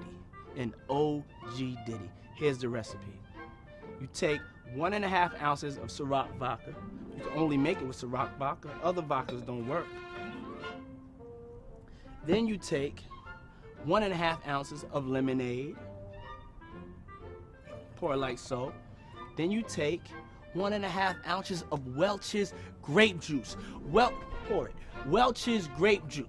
Only OGs know about Welch's grape juice. That's why it's called an OG Diddy, okay? Then you shake it like so. Then you pour it like so. Now, you don't have to have your own bartender to do this. You could do it at home if you're a responsible adult over the age of 21 who drinks responsibly and doesn't drink and drive. You're more than welcome to partake. An OG Diddy. Here's to you. May all your dreams come true. Ciroc Ultra Premium Vodka. Peace.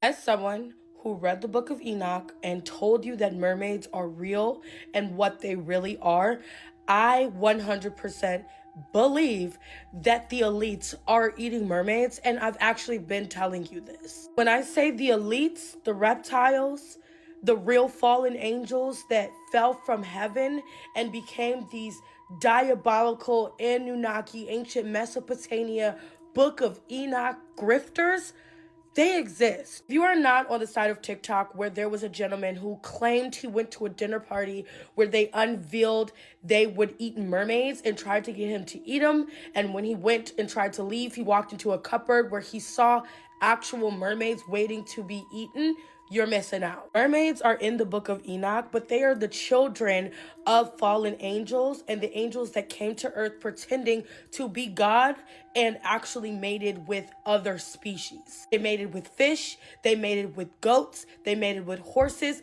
That's why there are different types of Nephilim and different types of giants and these creatures that were left out of the Bible completely. But mermaids have always been on my list of being real, as I keep telling you guys. In the Book of Enoch, it talks about how mermaids or sirens were used for more than just seduction. In the Book of Enoch, they are portrayed as completely different creatures.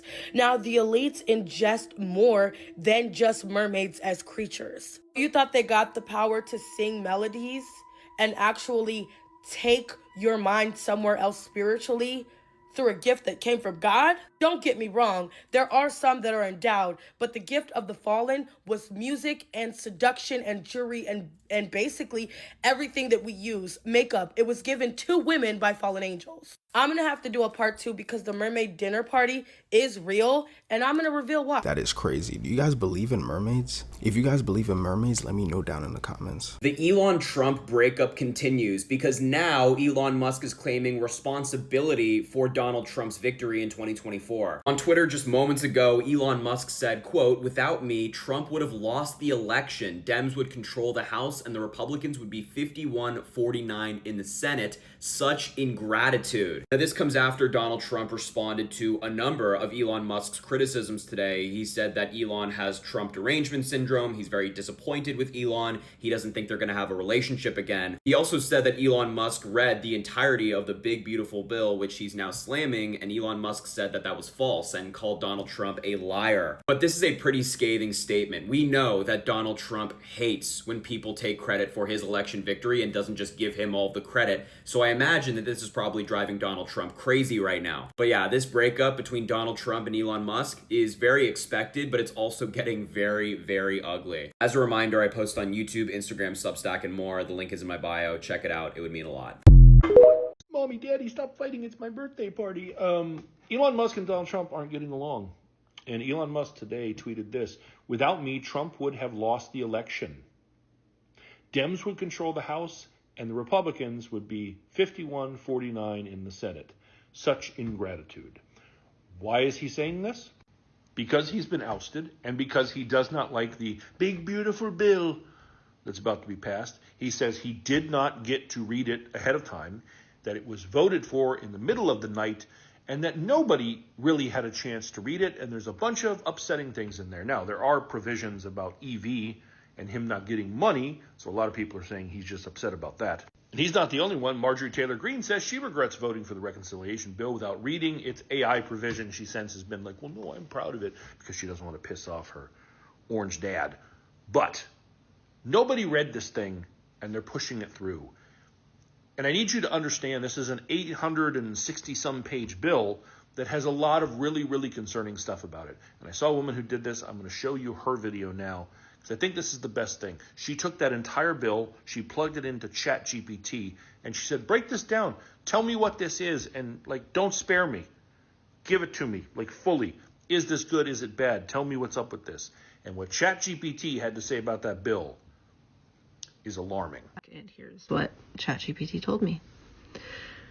This bill, H.R. 1, the One Big Beautiful Bill Act, is not just aggressive in scope, it's a direct and deeply strategic attack on the democratic architecture of the United States.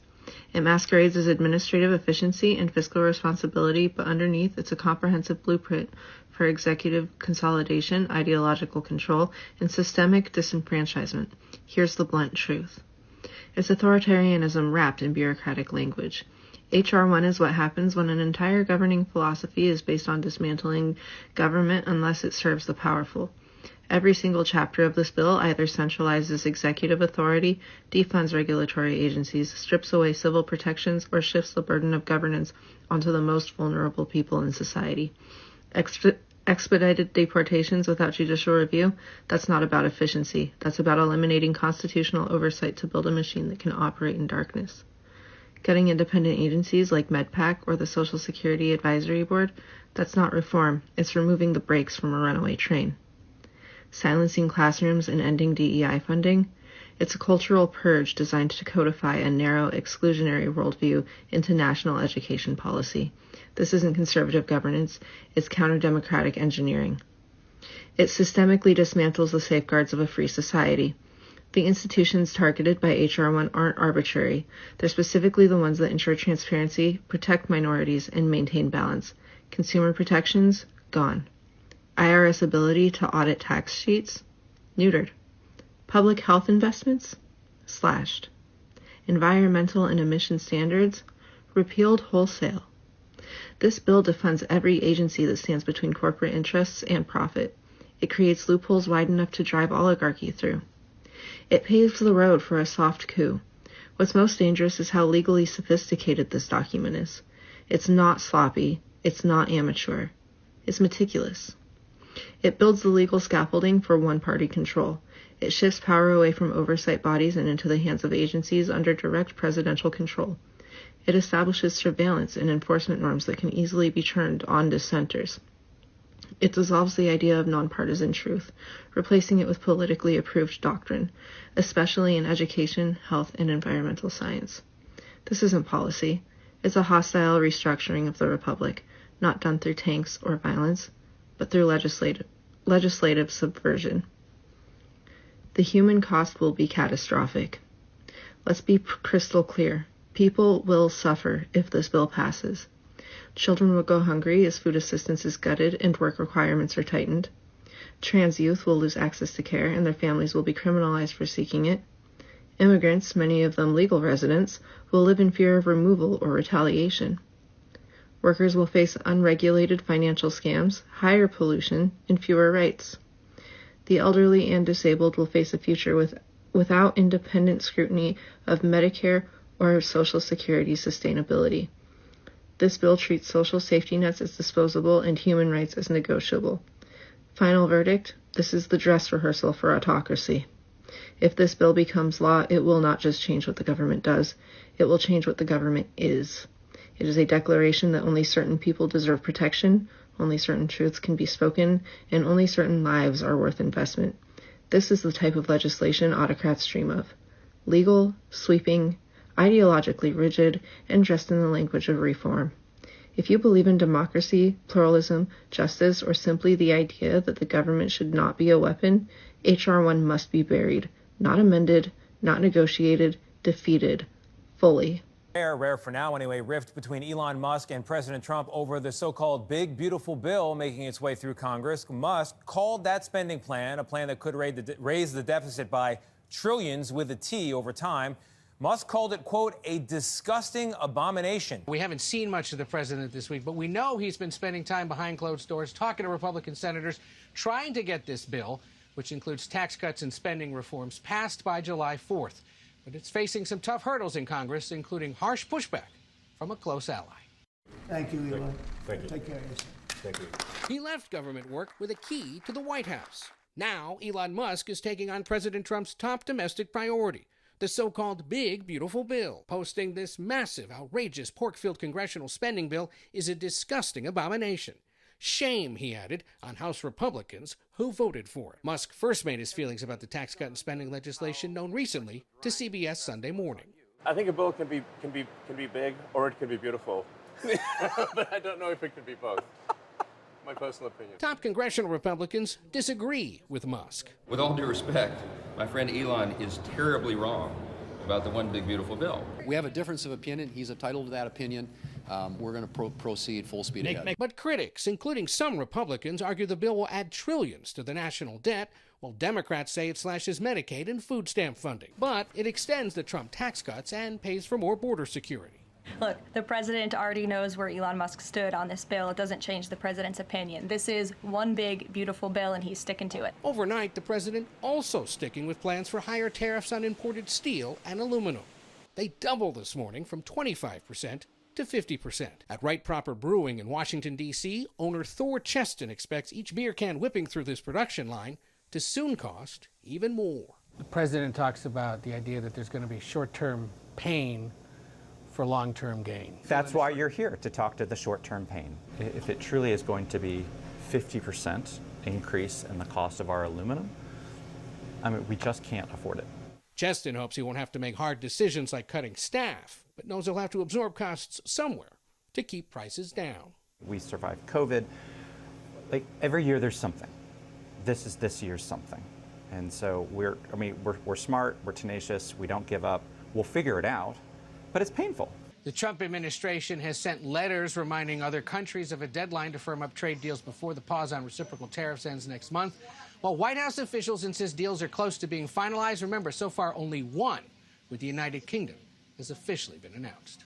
Bro, what the hell is this exhibit? A museum in Amsterdam has just put a 200-year-old condom on display. And this is no ordinary ancient protection. The sheath is a whole 8 inches long, which, if you account for inflation, that's like 12 inches in 2025. And not only that, but it is in mint condition, never used before. Yes, they even inspected it with a UV light to make sure. It's also extremely rare. There are only 2 of these in the world, and this one has become the only one to be put on display. And just in case they needed some help to get in the mood, printed on the side is a strange explicit image of a partially undressed nun pointing at 3 partially undressed clergymen. It was purchased for 1,000 euros on auction. It's made out of a freaking sheep's appendix, and it's believed to have come from a fancy French brothel in 1830. But what's wild is how popular this thing is. Apparently the museum has been packed with people, young and old, who just want to get a glimpse of the old boy. Putin addressed the world today, and what he said has completely changed this war.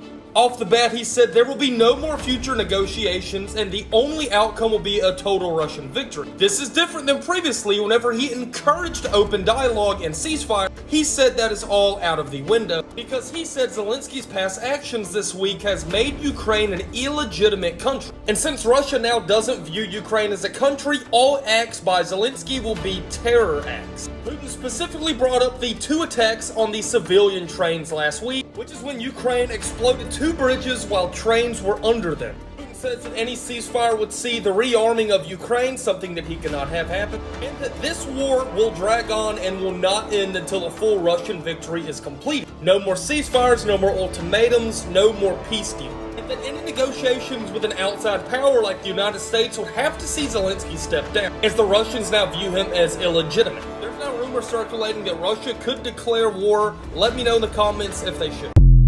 All right, here's a nonpartisan breakdown of the One Big Beautiful Bill Act. It's going to be really long, even though I'm reading really fast. So first of all, you need to know that this is Trump's flagship bill. It's part of budget reconciliation, which means that it cannot be filibustered, unlike other legislation. So Trump can get a lot done here. He only needs a simple majority in the House and Senate to pass this bill. So it's already passed the House, and now the Senate is parsing through it, negotiating which parts to keep and which to change.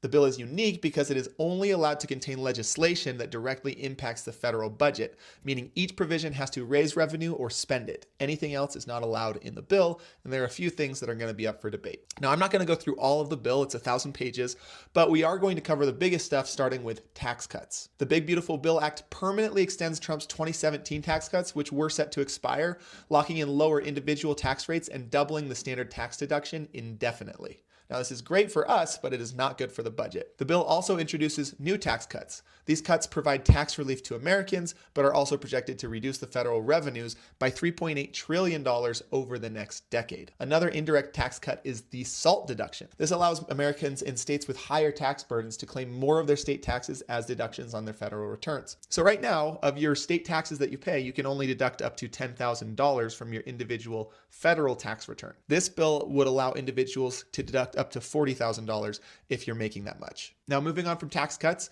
we've got border security spending in this bill. The Big Beautiful Bill Act allocates $50 billion for new border barriers or a wall, and $45 billion to expand detention centers. ICE would get $14 billion as well to hire 10,000 new agents by 2029. The bill also makes it harder for migrants to claim asylum by imposing a $1,000 fee per asylum claim. And this bill would also overturn existing limits on detaining children in immigration facilities, effectively allowing indefinite detention of immigrant minors with their families. It's estimated that this bill would create the capacity to deport up to 1 million people per year. Remember, deportation was a big campaign promise that Trump made. This bill also increases defense and military spending by about $150 billion. This includes funding for Trump's proposed Golden Dome missile defense shield, which is a strategic anti-missile system similar to the Iron Dome that Israel uses, but it's Trump, so it's golden, right? So everything that we just looked at increases the deficit. Now let's take a key look at some of the ways that this bill saves money, starting with welfare reform. So a lot of these savings are coming from stricter requirements for Medicaid and SNAP food assistance eligibility. The Urban Institute estimates that these new requirements could push over 5 million people off of Medicaid coverage and roughly 11 million people off of SNAP benefits. These changes should save the government about $1 trillion over the next 10 years. Another money saver is cuts to Biden's clean energy and climate initiatives. It ends clean energy tax credits like the credits for electric vehicles and subsidies for solar and wind, as well as other green incentives.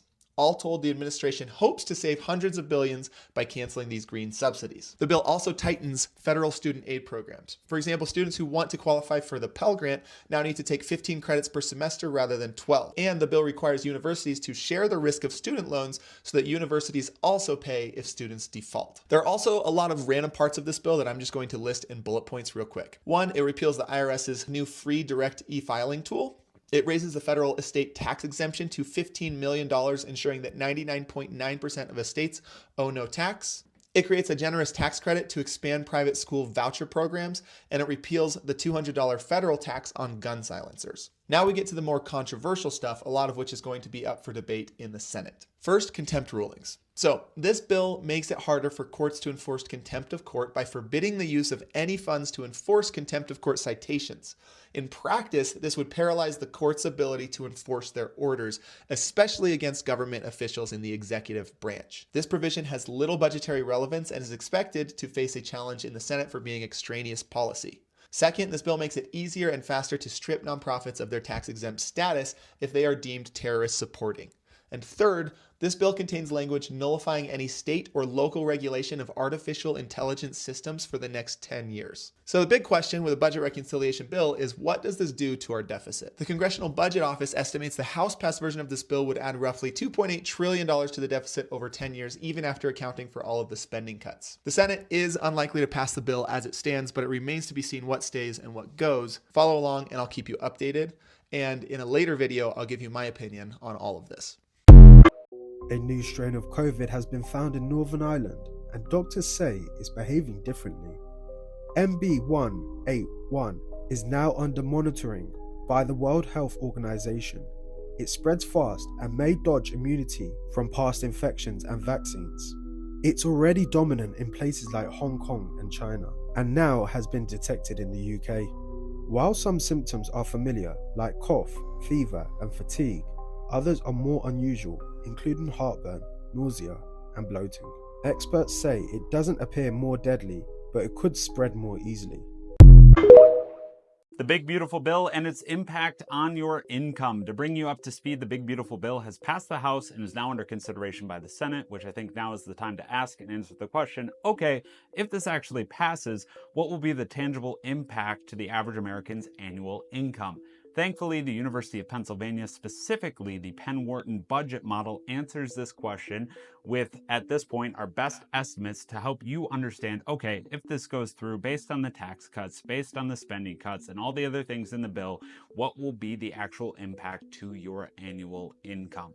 The way that they answer this question is by dividing Americans into 5 different income categories, and then they give a dollar amount as well as a percentage change to help you understand the impact. Before we dive into the data, please take a moment to hit that follow button, but without further ado, for those in the lowest quantile, which is just a fancy way to say fifth, making $0 to $17,000 a year, they will see an impact in annual spending of negative $820. So negative is bad in this case, and a percentage change of negative 14.6%. This is the biggest percentage change out of all income quantiles.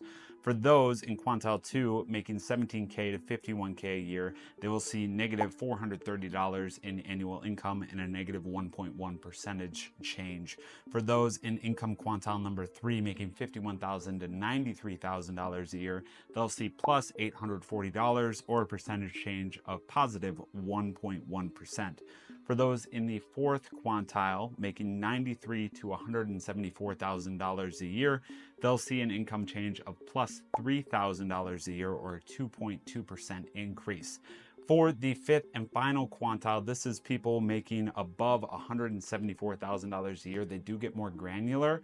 They go by percentages, like those making 80 to 90% compared to others, and those making 90 to 95%. Just to share a taste, I'll only be sharing those that fit in the income category of 80 to 90%. That would include those making $174,000 to $263,000 a year. They'll see plus $5,515 or a percentage change of 2.6%. The rest of them, I'm not going to go through them, but they're all positive. I'm not even really too sure what the Big Beautiful Bill is. What a name, dude. That's a funny name to me. So I'm not even really too sure what's going on. I just seen these videos go viral on TikTok, so I decided to, like, you know what I'm saying, it's a breaking news right now, so I'm going to take advantage of it and show you guys what's going on right now. So if you think you know more about this situation, let me know down in the comments. It's crazy that Elon and Trump are really no longer friends. I mean, it is what it is, but that was something I did not expect. Thank you all for watching this here video.